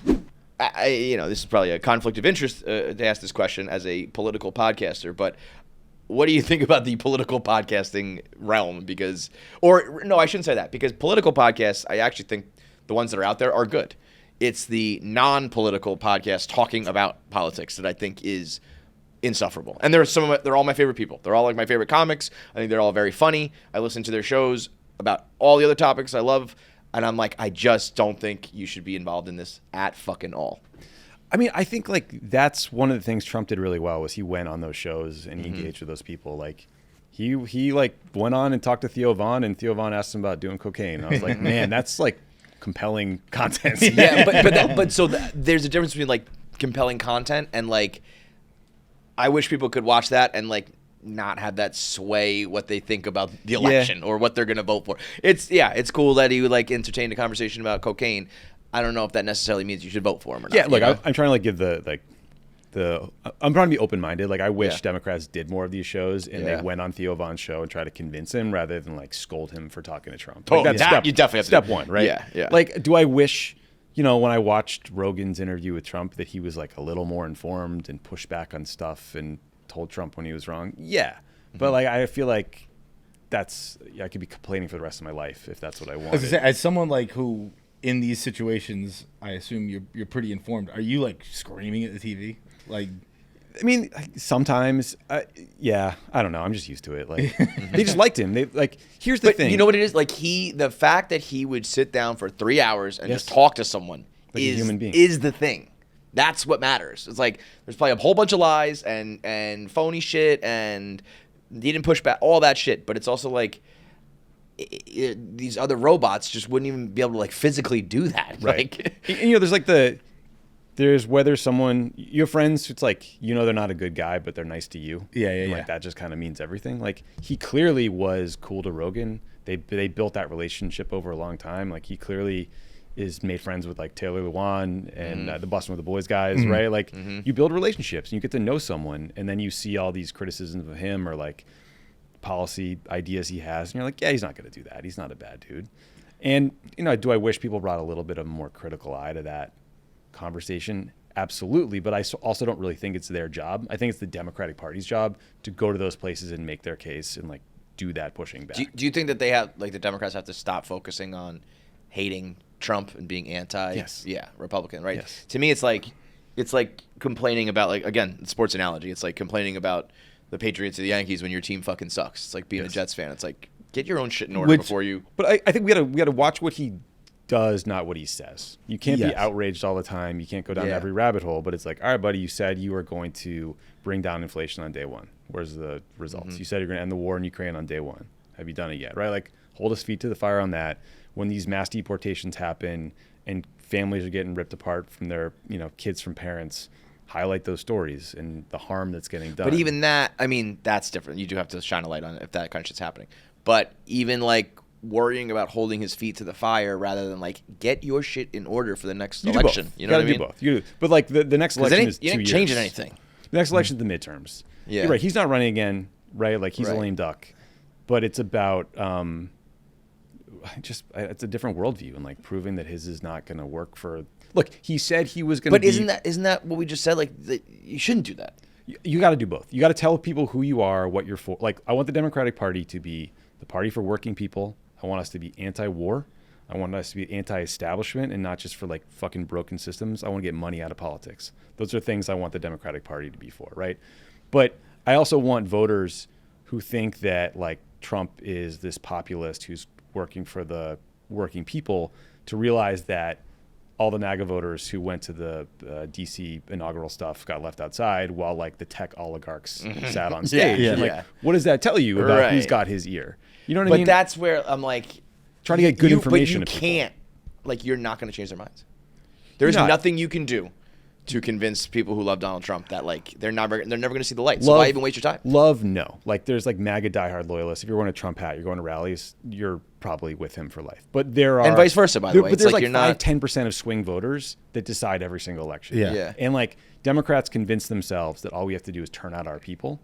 And what we really need to do is persuade people. And this is what Obama was really good at. Right. Like there was this story Obama would tell one of our organizers in like Virginia or something. knocked on a door, and it was this old lady, and she's like, "Hey, I'm so and so from the Obama campaign. I was just wondering who you're voting for, and who your husband's voting for, because like that's what you do in field work, right?" And she's like, "Honey, who are you voting for?" And the guy yells back, "I'm voting for the racial slur."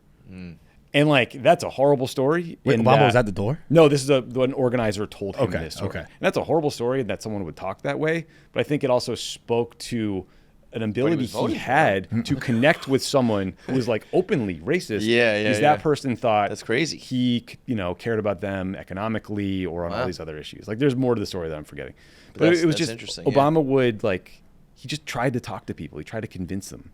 He tried to make his case and like not make you feel stupid if you disagree. That's, I mean, the feeling of like the condescension, I think, is a big problem. Yeah, there is a real feeling. Whether it's real, perceived, whatever, that is the issue. It's like, it's like people feel like they've been talked to like they're idiots, and then they can kind of stick it to you by, like, I think that got people out to vote that ordinarily wouldn't, because it's like, I want to prove this person wrong. Because again, it's about the other guy losing more than your guy winning half the time. For sure. And part of Trump was a backlash to Obama and all the things he did and what he stood for, et cetera. And I think there is this pendulum that just swings. When you say we about the Democratic Party a lot, do you say that as a Democrat or are you involved in the DNC? I'm not involved at all. Just as a Democrat, just as shorthand. I mean, it's like I said, we with the Mets. Yeah. Sports, man. I'm telling you, it's all just like irrational fandom. What's your fucking billionaire insider trader guy's name? Steve Cohen. Steve Cohen. You mean you watch your tone, son? You watch your tone in this house. But you were saying earlier, you said the Democratic Party is in kind of like a dejected phase. Mm-hmm. I actually think I'm a registered Democrat, should stay in that. Because I think like what we were saying with like, if we go back to how I actually think over the last 4 years, I think the game flipped. And personally, I believe that conservatives became the whiners. And I think traditionally, historically, the Democratic Party is the whining party. And I think that's changed, where it was just like, we won, and all that, like, like all the J6, all that stuff. I think Democrats need to stay not whining. I agree with you. And I actually think that's an argument for getting rid of the Electoral College, because once he won the popular vote, I was like, he won. Like, what are you going to do? Guy won. Yeah, there's really nothing you can get worked up about. Yeah, I mean, the Electoral College at this point, though, like there is, I mean, you need that just out of representation, right? Out of like population issue, like there's. Yeah, I just think it's like almost impossible to change and get rid of. I hear you. Look, I don't want to be the party of whiners. Yeah. This is the thing that always surprised me about like this intense kind of bro affection for Trump, because he just bitches all the time, and it would drive me crazy. Like if you played pickup hoops with someone who complained that much, you would hate them in 5 minutes. And what I found as someone who did play sports, I always saw it was people who were like still trying to chase like a sports locker room, and it was often people who didn't play sports. And I was like, no, this isn't what it's like this broy shit. No, it's like you read a Wikipedia page on how to be a locker room, how to be a bro, and that you're not actually it, No, it's just, but that's again where I think it comes from, like he's just really good at rallying people, right? Like it's just a popularity PR contest. That doesn't surprise me, because he's always been good at that in that regard, Yeah. And it's just point out what sucks about the other side, come up with these, we're going to call it the Gulf of America. I'm going to invent the External Revenue Service. I'm going to buy Greenland. I'm going to, these are just dumb things, but people go like, yeah. Well, and he wants like Democrats to freak out, and we need to not freak out about silly shit and focus on things that matter. And that's kind of like what I'm getting at with the feet to the fire thing. It's like, find the things that matter to people, like inflation, like cost of living, ending wars for real. Focus on that. But like when I say we, it's like I'm a Democrat, but basically, long story short, like, I thought Joe Biden was too old to run in 2020, and we kind of were critical of him. That White House hated us for like 4 years. Like some friends of mine worked in there, and they were cool, and they were helpful. But like we never got an interview with him or anything. Not that we deserved one. I'm not saying that. Because you were just critical? Because we were critical, and they held grudges, and they were like, screw those. But that's... I'd say, you might not think you deserved it. I would venture to guess you guys deserved it. I think it would be smart of them to like try to build progressive media the way Trump is always on Daily just Wire. Cutting off your nose to spite your face on that. Exactly. It's like that is... They're just dumb about shit. It's just like... it feels like you're old, like living in the past, and you gotta like get with the times and realize that maybe it shouldn't be this way with some of the shit, but it is. So get with it, you know. And I just want to what I want to do going forward is just be as honest as we were the night after that debate. Just be like, yeah, that's like the guy on my team, but that was terrible, and it's insulting to tell voters to vote for that. I can understand though, like it's got to be infuriating where it's like, you know, if like I was watching Trump dance to the YMCA with his sword in his hand, cutting that cake, and it's like, I don't know, somebody else, like Obama wore the tan suit, it was the end of the world, but like shit. He can dance and pretend the microphone's a dick and say dumb shit, and it just doesn't matter. How many times throughout through both of his you know, the last 8 years, whatever, were you like, this is it, he's done? A million times. And it never sticks. He's Teflon. When he was like little things like, oh, he says bigly, right? All the way up to like fucking felonies, but it doesn't stick, and I don't know if that's a testament to him or just the world we're in right now, because it's like if there's nothing that they would bail on him for. Nothing. And that's like great for them, maybe not great for the world or the political system or whatever, but it's like that's what you need, that type of undying, unwavering. The most timeless tweet of all time is the one where it's like, I'd like to see old Donald Trump wiggle himself out of this one, and then in a parenthetical it says, Trump wiggles himself out easily. Nevertheless. I love that one too. I mean, nothing sticks. Nothing sticks. Know? Well, you pointed out, like, he was not a politician at a time when people hated politicians. He was one of the most famous people in the world. The Apprentice branded him as a billionaire genius, right? So he had this identity that was so fully formed, and people liked it. And like Shane Gillis has a bit on this where you watch the first debate, and he started going in on like Rand Paul and telling him his hair sucked or whatever. And he's like, I don't know, we could do this. We can do this. Right. And I remember Change the canceling plans with friends that I hadn't seen in a long time because I wanted to watch a debate because they were thrilling to watch in 2015. Now, I thought he was going to lose in the general election, but there's a piece of that Democrats have to find. It's like, how are we catching people's attention and keeping it and like driving the conversation? And Trump is a master at that. And Democrats have not figured it out. And part of it is like the media infrastructure. Like Fox News, like I don't want to be the whiners, but like Fox was a pain in my ass for 10 years. Because they would just manufacture bullshit. The tan suit, the madrasa thing. I think there was a Grey Poupon one I liked a lot. Yeah, he used Grey Poupon mustard. that one doesn't get Instead the love. of what, That like, one's you the know, like, craziest. Dude, we have to French's go to yellow him. mustard or some shit. Like, that's crazy. We're this press guys. We'd be like, sure, there's a controversy you might get asked about Grey Poupon. Like I was staffing the interview where he wasn't wearing a flag pin one time, and they were like, why not? And they blew it up into a thing. So there's this like infrastructure challenge. And I think the reason I was pissed at the Biden people for not talking to us is we are trying to build like progressive media infrastructure. On the left, it's like they more should fun. Be backing you, like instead of they were not. They're not. But that's like that's a problem. But we need more of us, and we also need like culture shows, like seeing Stavros come out and talk about politics the way he did. Like that's someone with the platform. There was that one clip that went viral, super viral. And you know, Stavi is a very smart guy and very well spoken. But I remember that clip being like some pretty normal, totally normal, basic thought, and people were like, wow, this is incredible. It was in the middle of this dumb conversation of like, we need a Joe Rogan for the left, and it's like, no, we just need people with big voices on the left to talk about this stuff in an interesting way. Yeah. And Stavi came out and said, I don't know him, Stavros came out and said those things, and I was like, I wonder if these people know he was on a show called Come Town. I bet they don't. And I bet they wouldn't like that show if they listened to it. Well, you know, so it is really interesting to watch how, like right now, there's always some crazy internal drama at Barstool, right? And do you know Kirk Minahan? Do you know him? I know. Listen, I catch a lot of, like I catch your show, I catch all the clips you guys do, like. But this was a I great. see him explode on people. Yes, so he's he's an absolute lunatic, but he went off and he was fighting Dave while Dave was dealing with this drama with this girl at our company, Brianna, and there's a lot of gossip about her and the like one who dated the yes. Yeah. But the point being, long story long, like all of a sudden Kirk had this female TikTok fan group that found him, and they were like, we love this guy, because they just found one clip of him saying what they wanted to hear about Dave, Brianna, whatever it was. And it was like, if you girls watched any of his other shit, you would be like, he's a monster.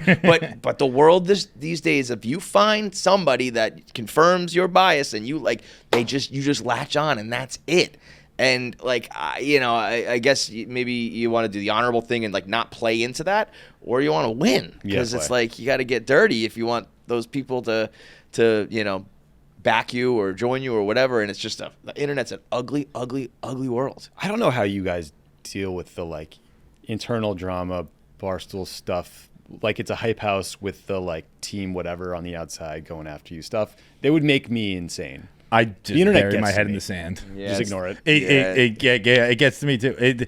I find the internet to be very illogical, and just illogical bothers me. Where like it's just people being like, "Fuck you, that sucks." I'm like, "You did." I posted it a minute ago. You haven't had time to watch it yet. Like, why are you saying that? Just being mean for no reason. Yeah. Like it does. Like it just does. Like the steps it would take to say that. I don't just mean to me. I mean to anybody, because it happens to everybody. Yeah. Like I can't put myself into that kind of mind, and that makes me uncomfortable, so I don't do it. I mean, we're still so at the infancy of all of it. You know what I mean? The internet as a whole, Doesn't feel and good. then specifically social media, and we are not meant to be this connected. You know what I mean? And so I don't know how like the long-lasting effects are going to be insane, because I mean the amount of just bad, depressing, awful shit that goes on here, and you're just exposed to it all the time. Yeah, it's gonna get worse too. I mean, I turn on Twitter and it's like there's just snuff videos everywhere. Yeah. You tweet something. Twitter's and become there's unusable. hardcore porn You know, in every reply. honestly, I think maybe something that might happen. Like Pat's like, he's got a dumb idea. You know it's going to actually. That's when you know it's going. Now let me. This is going to be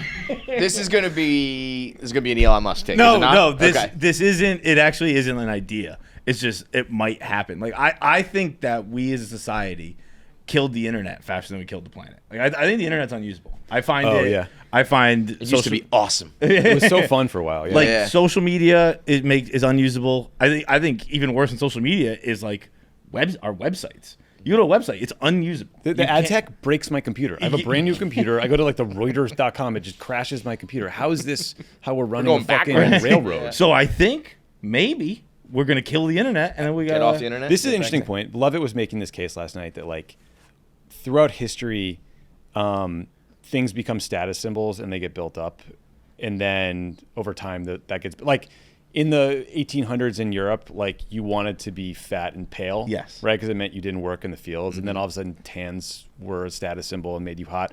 The iPhone was a status symbol, and now he thinks there will be people who like make a show of getting rid of their phones as a status symbol and get us off them. I would like that to be the case. Yeah, he's made that point before that like young kids, when you're young, you hate what like your parents like. So if your parents are on the phone all the time, you're like fuck. But I think there's something inherent about like having access to addicting. everything. It's so intuitive and addicting that. But like I vividly remember like as a kid always seeing my dad read the paper, and I'm like, that's what losers do. so I still have never read a paper to this day. But you know what? Like, I think it's more like you watched your dad watch TV all the time, and you were not gonna put down the TV. You know what I mean? You were not gonna not watch TV. Yes. You know what I mean? Yeah. That's because it's just like, well, I want to look at porn, man. For me, that was cigarettes. Like both my parents smoked, and I would watch my dad like crush a soft pack of Camel Unfiltered, like ball it up and try to chuck it and make a basket in the little corner thing and miss it every time. And I was like, I'm not doing that. That's gross. I smell. I don't want. But that. at some point you see what the older generation is inherently lame. Yeah. If it's what they're doing, Except for millennials you and Gen rebel Z, we're against sick. it. It's just the way society has worked forever. Again, we haven't dealt with something as addicting as the phone, but like at some there is like the status symbol to not being online. Yeah, it already exists. It's a new thing. You're right. Mega celebrities, like we talking about Clooney. Clooney's not tweeting. Seinfeld's not tweeting. Even those pictures, which now have become their own corny thing, but when you post a picture from the past and everyone goes, not a phone in sight, everyone just enjoying the moment. It's cliche and corny, but they are praising that behavior. Yeah. They're not like, look at these losers who didn't have phones. They're like, that's awesome. That was that way. But even like getting here today, I'm like, oh, thank God I got this thing. It's like you become so stupid and dumb without it. It's in that article I read, the antisocial century. they had a study. I think it was Mark Epley maybe at the University of Chicago, and he's a sociologist. And the study was people had to just take public transportation to work, and some parts of the study had to talk to people, other parts could just sit there quietly, and the part of society, the part of the group that got to talk to people, unwilling people, just like they had to strike up a conversation. And, like, reported like 50% more happiness or something like that. Like some insane number. Yeah, like, well, remember the one you talked about a couple weeks ago was crazy. It was like a study that was you could either sit here and do nothing, or push this button and it will intentionally shock you. Chris and Hayes. people did that rather than do nothing. It's a good ass time to shock yourself. Dude, one guy went 190 times. Crazy. Like that, we were saying that would be him. He's just, I'm electrocuting myself. It's like getting waterboarded. I read something. This is where I go off on my conspiratorial tinfoil hat, or just crazy thoughts. I can't remember exactly what it was, but it was some sort of discovery of technology, like ancient whatever society that had technology that like we never thought they had, and it basically broke the mold of the idea that technology is always linear and always getting better, and the idea that it was cyclical. Like these people had this and then lost it, and then like the knowledge or the information was lost forever, and you know they didn't get it back until several hundred years later in a different region or whatever, which would that would just like break the entire like cool. way we view the world. You know what I mean? Like the thought that maybe something happens catastrophic with the climate or whatever, this all burns down, and then people are like, oh, these guys used to have like iPhones. We didn't know that. We thought that, you know what I mean? Yeah, it would just change the way you view the entire. I think like the history of technology, it's like I'm glad we're moving away from the Silicon Valley bullshit of like we're connecting people, we're making it closer. Fuck you. Meta is where you see your like. No, I'm here to make right? $1 billion. Like the printing press happens. People talk about it as this thing that like made the world better, but I think for like 100 years it was like people printing pamphlets about burning witches. It was like creating bad stuff, and that we're in the supercharged version of that now. Hopefully we course correct and figure it out. God knows what like AI will do, or Zuckerberg like getting rid of all the rules. How about that weasel just flipping? Like I love Mark being like, I don't know what happened to the culture at Facebook. Fuck you. You made it. Yeah. Mark. Did you see that one? It was like at the very end of the interview, I think Rogan said something basically being like, yeah, but like it's a bunch of people just like saying that they've changed when like they really haven't. And he like kind of looked at him like you. Yeah, and Zuck was like quiet. And I can't remember exactly how he worded it, but I was like, oh, that was a direct shot at you for being blatantly phony right now. And it went whoosh right over your head. I mean, it was insane to just be like, oh yeah, no, we just happened to like change modes now. Like right after this election, we now decided that we're gonna undo everything we just did. Like fuck off, man. Do you think just that super villain Drives me crazy. Do you think that might be, and these are all just things I've convinced myself, but do you think that might be a silver lining of a second term of Trump, is the proximity to billionaires, and maybe people realizing like we have a lot of these. Like there's I was thinking that like back, I don't know, let's call it, I feel like last March maybe, I read that inflation dipped below 2.5, and I read that that's what Reagan ran on. That like in like his Morning in America was like inflation was down to 2.4 or whatever it was, and I was like, how is Biden getting killed for, at the time it was right around the same, for something that Ronald Reagan ran on and won like everybody. And I was like, well, it's obviously fucking corporate greed, right? Not obviously, but that was what I thought. Whereas like, well, they're just, and I understand it in a business sense, where like, if you get someone to pay money, like X amount of dollars, you're not going to bring it down. You realize that they're going to pay it. Why would you ever take it down now? Yeah. So like, are this many billionaires being this front facing? Do you think that could have the populace go, why the fuck are all these guys in charge? Yeah, I mean, I think it could like kind of unravel the populism as being phony. Like often there's populism is used as a means to like do favors for oligarchs and cut taxes for rich people. And I think on the inflation point, it's like we all compare ourselves to the next thing, and like that's the worst thing we can do. Right? Compare and despair is like one of the AA steps, I think. And it's like, of course, yeah, it's like what if it's prices still feel higher because they are in absolute terms, but inflation is down. You're like, who cares? You know, my life isn't better.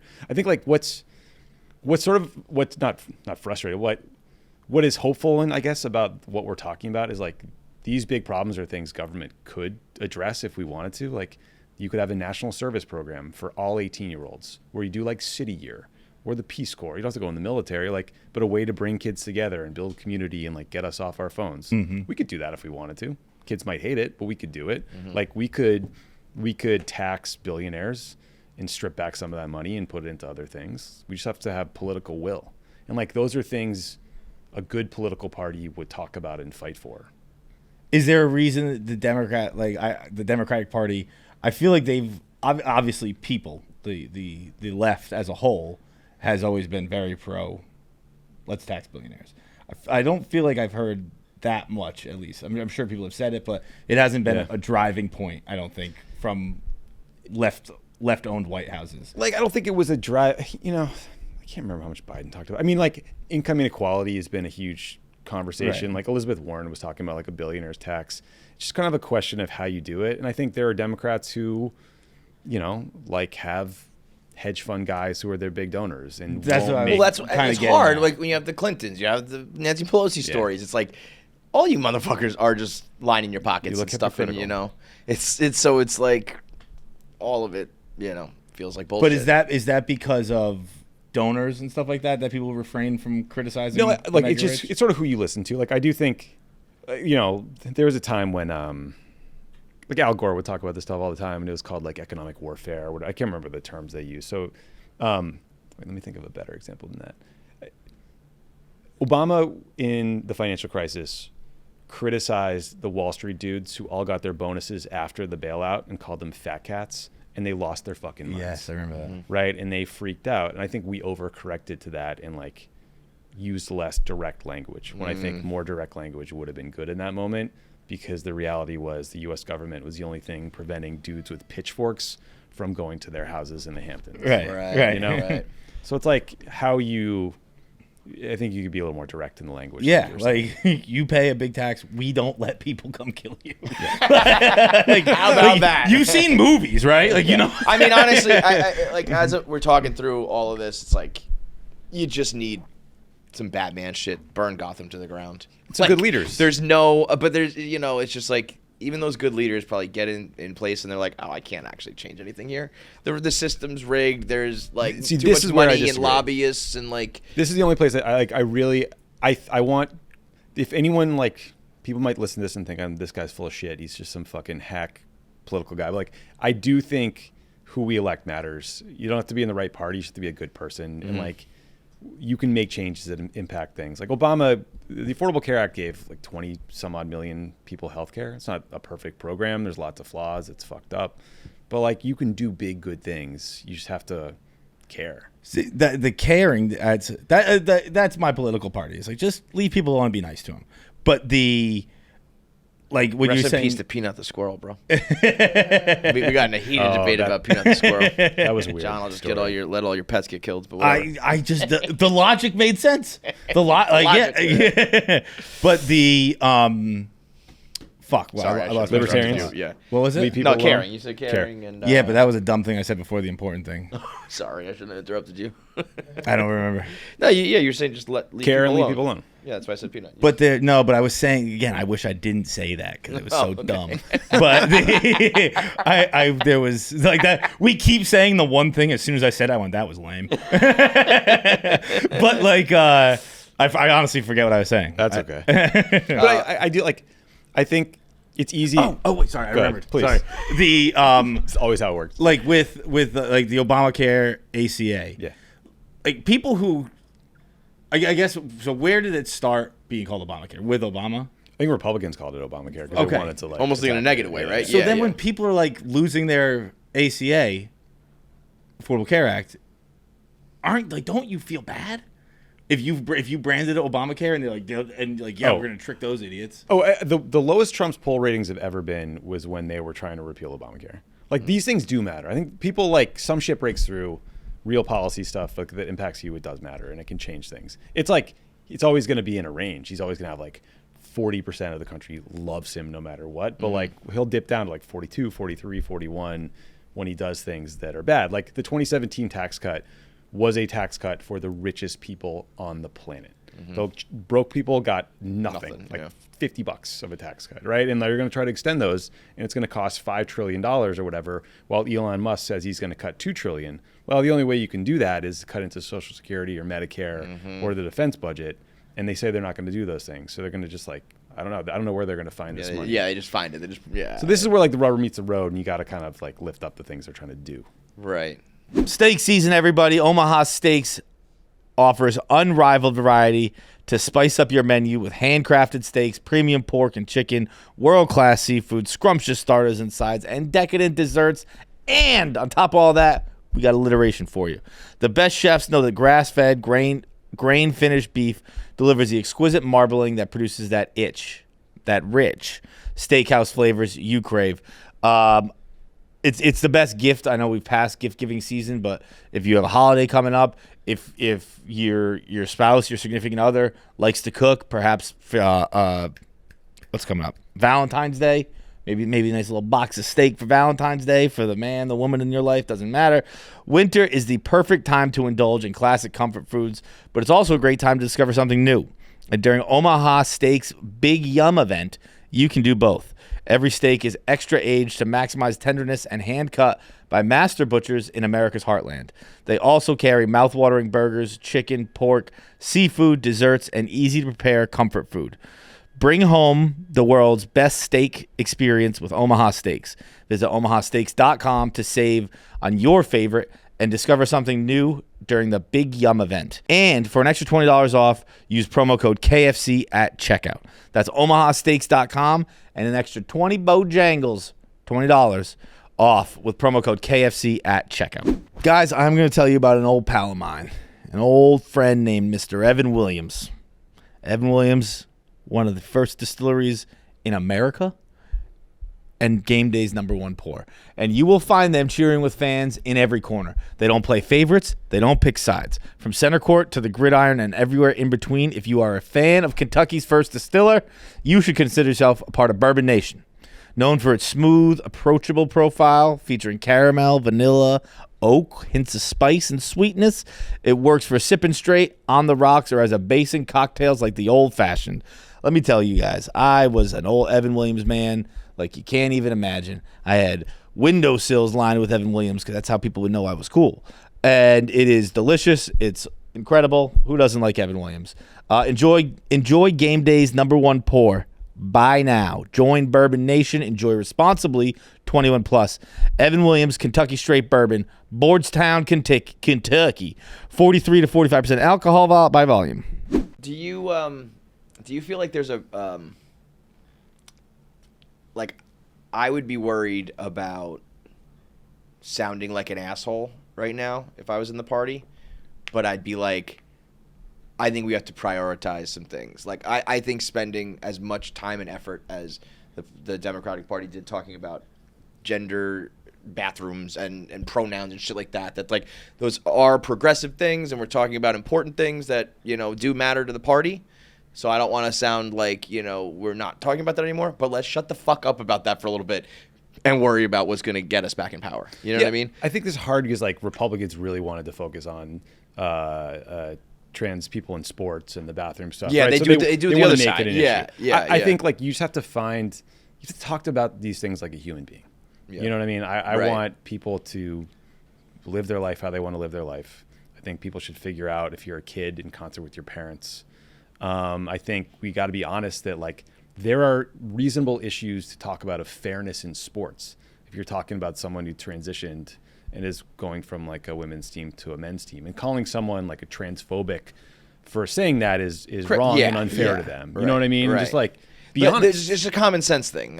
Common sense. I said that we need a director of common sense. That's Director just of like, common sense. Yeah, they're gonna dominate the sport. We can't do this. Like, but there's also like, on the other side of the common sense, you'd be like, well, I saw the other day there were 500,000 D1 athletes under 10 are trans. Right. So it's like this is not even an issue. What are we talking Ben about? Shapiro doesn't care about like Ivy League swimming on a normal day. He wants to talk about this because he's trying to create a political Nobody cares about Ivy League swimming, but all of a sudden they want to. Exactly. You know? So you like talk about the facts and reality in a human way, but also like kind of lift up the game that everyone's playing. But then also like things people really care about, inflation, talk about that, like immigration. Democrats were on the wrong side of a lot of things on immigration. People were genuinely worried about the border. It wasn't like a made up issue. So we got to figure out how to address that and talk about it.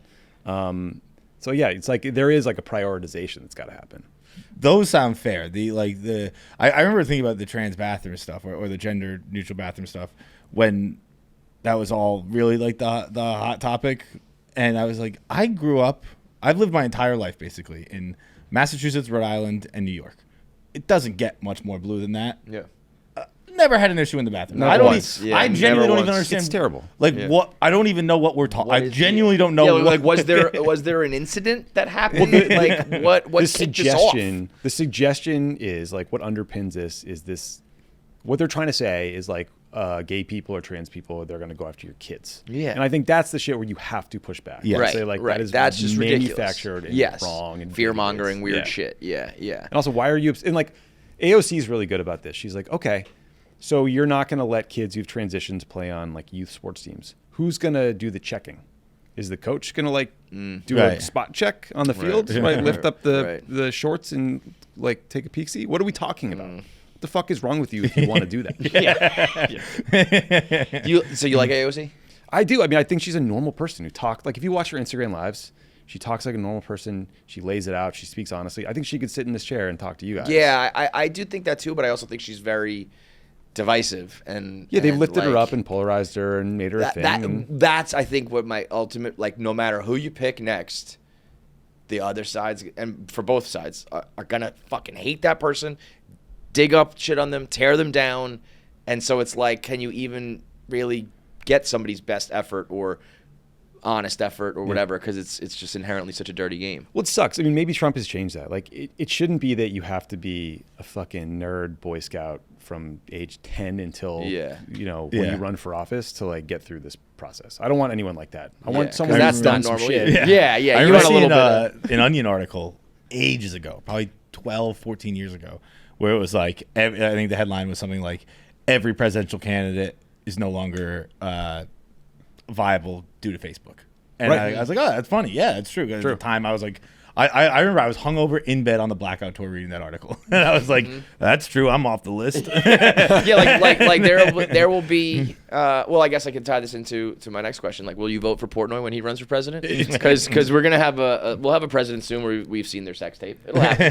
Federal crime. Well, I mean, like, Trump, I wonder if he's kind of changed the whole game on, like, vetting of candidates and things. Like, yeah, I would imagine so, right? Well, at least for a little while, you can't be like, wait, you're going to disqualify me for this because did you see who not only won but like was the most popular guy in the fucking world? Right. So that definitely changes things. I think Obama changed this. I mean, like, Bill Clinton was the, like, I did not inhale guy. Obama talked about doing drugs, right? Yeah. Pain and things like. So it's so evolves. crazy to think about that. Like, just how much the world has changed in 15 years, 10 years. I forgot Obama. Obama smoked like a little weed, right, in Hawaii maybe or something like that. He smoked a lot of weed, but then no, I'm saying what he copped to. He talked about smoking weed, but then his book, he was like, Coke if you could afford it. And we were like, oh, that's a new thing. Like, come on, we think George Bush wasn't. Oh man, didn't Bush like crash his car at Yale with Coke he got in a the car? DUI that came out right at the end or something. If George Bush wasn't a war criminal, he'd be awesome. It'd probably be fun to like sit in a box with. He threw that first pitch when he threw that strike at the World Series after 9/11. That was pretty fucking cool, man. Good cannon. Yeah, like, we need like normal people that can make it through this process without having their families ripped apart, and can inspire people, but also convince people that don't agree with them, or at least make those people feel respected. I almost feel like you got to be like single, which I know you like, that doesn't like fly, right? Everyone like, you need, but like, to me, I would not put my family through what you got to go through. It's like, if I want to do it, fine, but you're gonna like dig up shit on like my daughter's going to school, or like, my wife now has to worry about everything. It's like, I want someone who's just solely focused on this, because or I guess your whole family just has to be down to ride and deal with all the bullshit. But they got to be down to ride. It's a lot of bullshit. Yeah. So I guess do you even have like I guess you said Wes Moore was the guy? Like, I mean, he's just like a cool guy. Is there somebody waiting in the wings though? That's like, all right, next election it's him. I don't think so. I think people got to step up. They got to do stuff, give speeches, like lift up issues. Someone's gonna convince Dave at some point. He doesn't want to do it. Huh? Why? No, he wouldn't. No, he would never. He would never. But I honestly like he's a Trump figure where it's like I'm only half joking. I think a lot of people would what he did with the Barstool Fund and things like that like resonate with people. He would never do it just because of all the things we talked about, how much it sucks. But like you almost do need to find someone like that where it's like, all right, he had real life, had a business, like makes right decisions. Well, Cuban's the person people talk about in that kind of vein. Yeah. Yeah. Like there's always like, oh, we need a business guy in government. Like it's always a little bit of bullshit. Like not how it works. It's like politics. I always think of it as His like own game. it's just it's not just. It's obviously much more than that. But like very largely, the position is just our representative to the world, and kind of the leader of the world in a sense.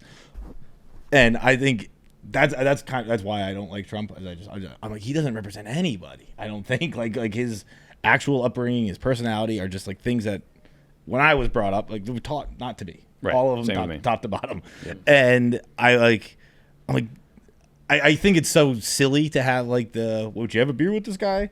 But like maybe it was right. That's real. I don't know. Like Yeah, there's definitely that's a real, whether right or wrong, it's a thing that like Yes. will affect For sure. who It's wins. like, do you want this person on your TV for 4 years? You live with them in a sense. Yeah. Yeah. You know, you have to yeah. wear well with you, and like that's a real thing. It's not just a beer, but like they're part of your life. I wonder if the Trump coin thing was a real error in my view. You think so? It was just such a naked grift. Maybe people won't care. I don't know. But you saw like even the crypto guys were like, "Yo, this is fucked up. Yeah. What are you doing?" oh really? Yeah. But they- he's like at this point he's done 10,000 of them, right? Like the Bibles and the the day before your inauguration. coins. I don't know. He's trying to make so much money. That's a thing that I wonder if people who voted for him will start to notice and it will bother them. Probably not. Spoiler alert. They won't. I don't know. They bought it. Yeah. They bought it, and they're loving They it. got the rug pulled. They will spin anything, and everybody will. Everybody will spin. If everyone was down to spin for Kamala to say she was a great candidate, they'll spin for anything too. Well, You like, know? what do you guys think? Like, say someone cool and normal is a Democratic nominee. Like, how do they reach the Barstool audience? What do they do? You're not like faking it. You're not. I was like, gonna say I think it's such a lame Or just thing young men to even. say, but like I can only speak for myself. Authentic, as long as you're authentic, I like you. And like there's like I loved Walls at first. Mm-hmm. I thought Walls was great until they switched. I thought like really onto something with like that they're just weird. And then I feel like halfway through he became like the football guy. Yeah, they kind of buttoned him up. And then I thought that kind of got a little like inauthentic when particularly was it at his debate when like didn't like his team show up in jerseys. Yeah, the convention or something, right? Maybe it was the convention. They overdid It's a little it try bit. hard. But it was Right. yeah. You know what you almost need is like I remember like Fauci wanted to talk to Pardon My Take. He went on Yeah, he went on, Yeah. right? Oh, did he? I don't think I realized early on in the pandemic. I remember listening. Really? But I remember thinking like this is like you guys, somebody in Fauci's camp like was like, get on the phone and find me like the biggest podcast that can reach these guys and we're gonna go do it. Yep. As opposed to like this is who I am and I want to, you know what I mean? Yeah. Like it's almost like Trump kind of fits Rogan in a way. That's right. And whereas Kamala, it would be like I'm doing this because I have to, versus like I'm doing this because I.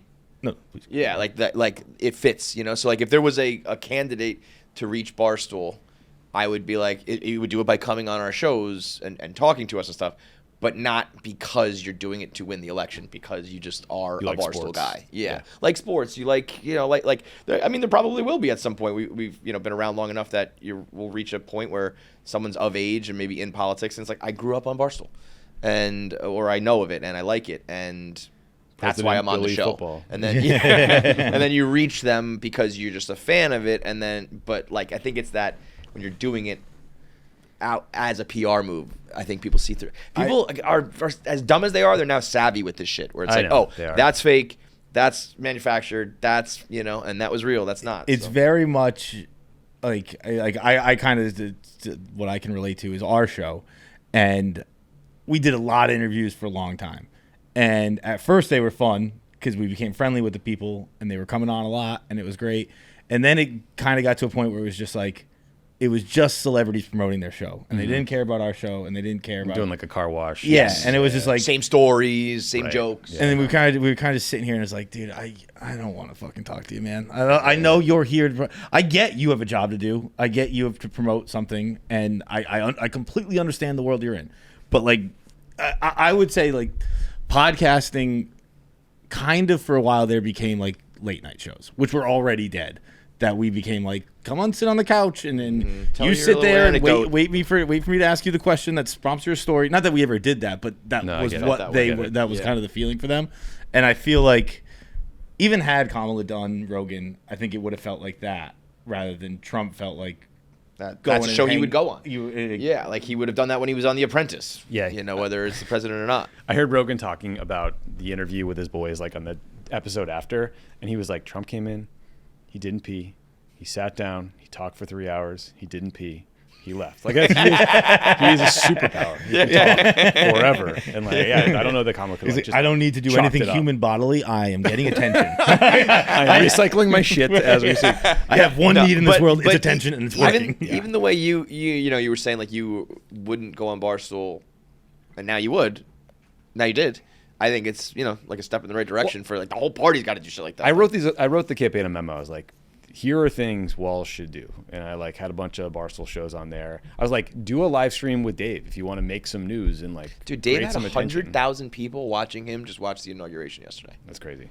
I knew Pardon My Take wouldn't have them, but obviously it said that. But I was like, talk to Chaps. He's a Yeah. veteran. Like he's Yeah. a super progressive guy, super smart, thoughtful, good dude. Talk to him.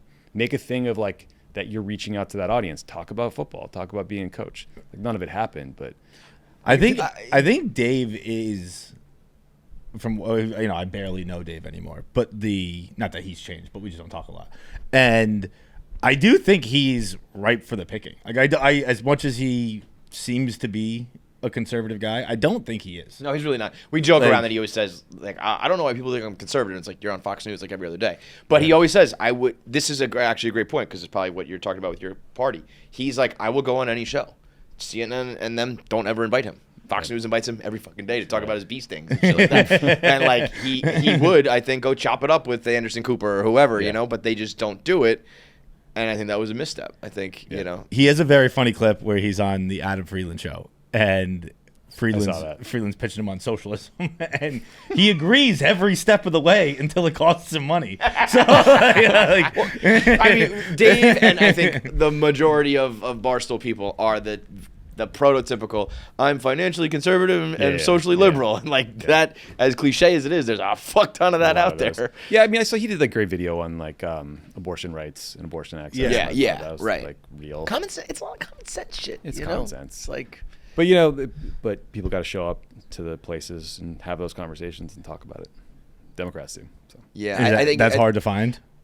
I just think we just were bad at it. I think it takes time too. It's like Takes time. because you were right with Waltz, but it would have been a forced thing. Like it takes a long time for the next couple elections or whoever. Eventually, there will be a guy or girl that's like I said, he just is a part of this world, not I'm trying to be a part of this world. Yeah, that's the difference. Obama authentically. Yeah, he would have been liked he would've- hoops and went home at night and watched SportsCenter. New when rap we did the music bracket, and with what's the name, Andy Katz. Yeah. we did the bracket with him Right, every that year, was and just it was real. like a real thing. It was yes, fun. yes. But he there was a good no- blend of very statesman and carrying Young himself enough. well. And and age matters fucking too. It's Like he knows. He said to one of us a couple years ago, he's like I'm barely in touch with the culture anymore. Like I'm like on the other end of the.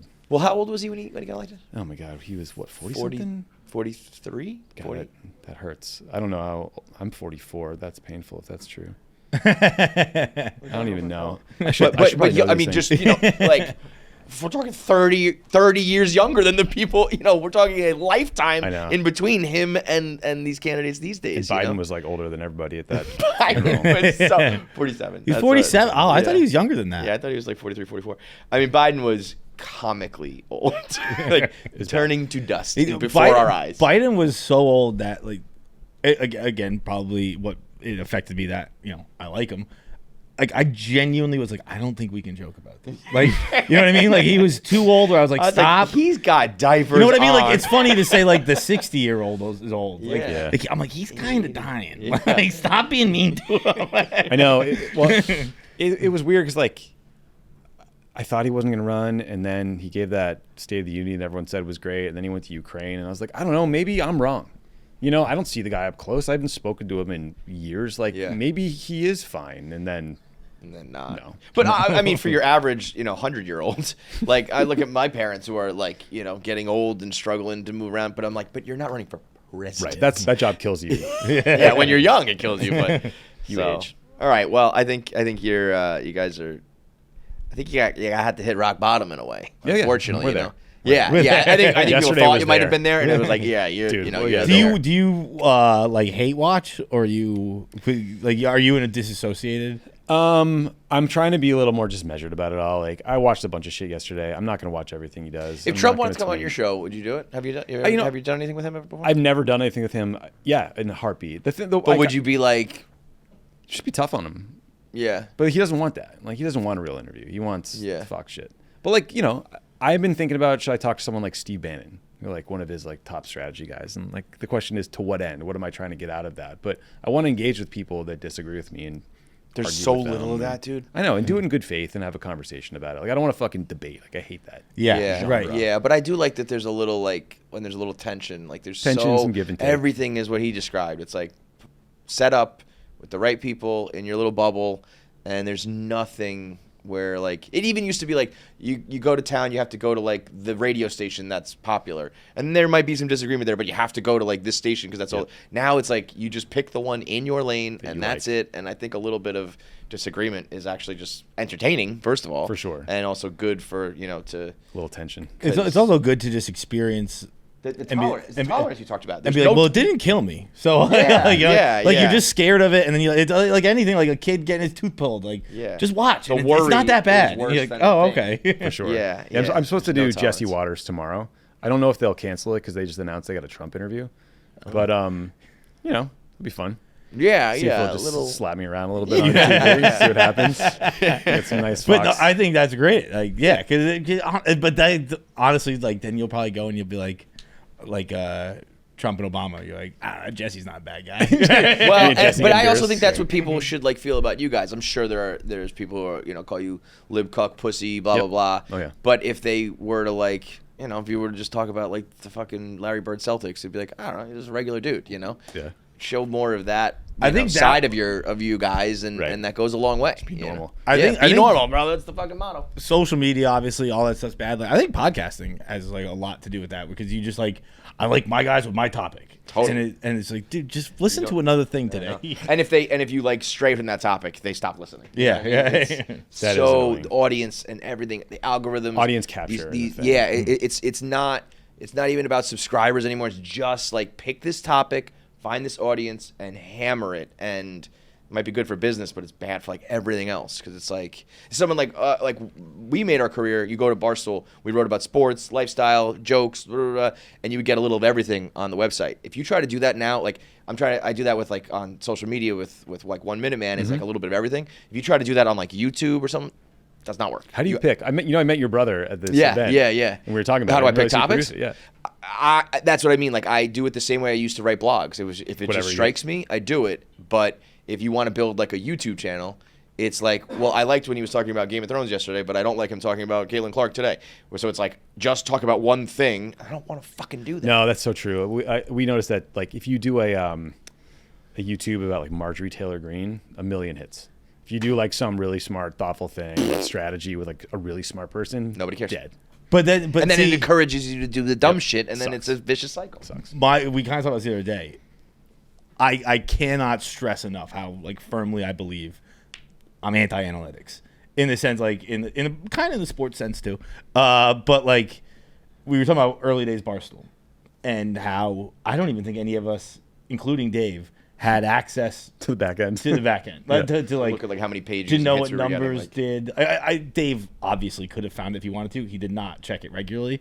And I think had we done that, had we gotten invested in like, well, the clicks go up when we do this, It's a completely different. This whole thing never happens. We become a guess that ass carousel, Right. and nothing Never ever talk happens. about anything of So substance, like, or at least in like early stages of stuff, you can't look at the numbers. You just And, have like, to do what you like. Facebook jerked all those companies around, right? Like they changed Right. the algorithm, and you get like the algorithm is the worst thing that's ever happened to like the world, period. sure. Because there used to be like just some meritocracy of like people would go to barstoolsports.com and hit enter and go there because they liked it, because we talked about whatever we wanted. And now it's like, I'm with you that you shouldn't, but it's like if you don't play by the rules, you ain't going anywhere. You are not building, any sort of company, any sort of channel. And so it's like, I don't want to give into this, but you almost have to. So it's like, it's almost, you need to be like financially secure or do a Patreon or something where it's just like, I know that I'm set, my audience appreciates me, I'm going to do it. This is my Because niche. if you have to play with Zuck and TikTok and all that, boy, what a move that was by Trump, huh? which one? Just getting them all TikTok out there? unbanned in like 45 seconds, banning starting me. it however many years ago, and then that notification saying, due to the efforts of President Donald Trump, I was like, this Incredible. motherfucker. They just- tip your cap. They manufactured a crisis. Yeah. They cut off their own service. TikTok did. They gave him the setup.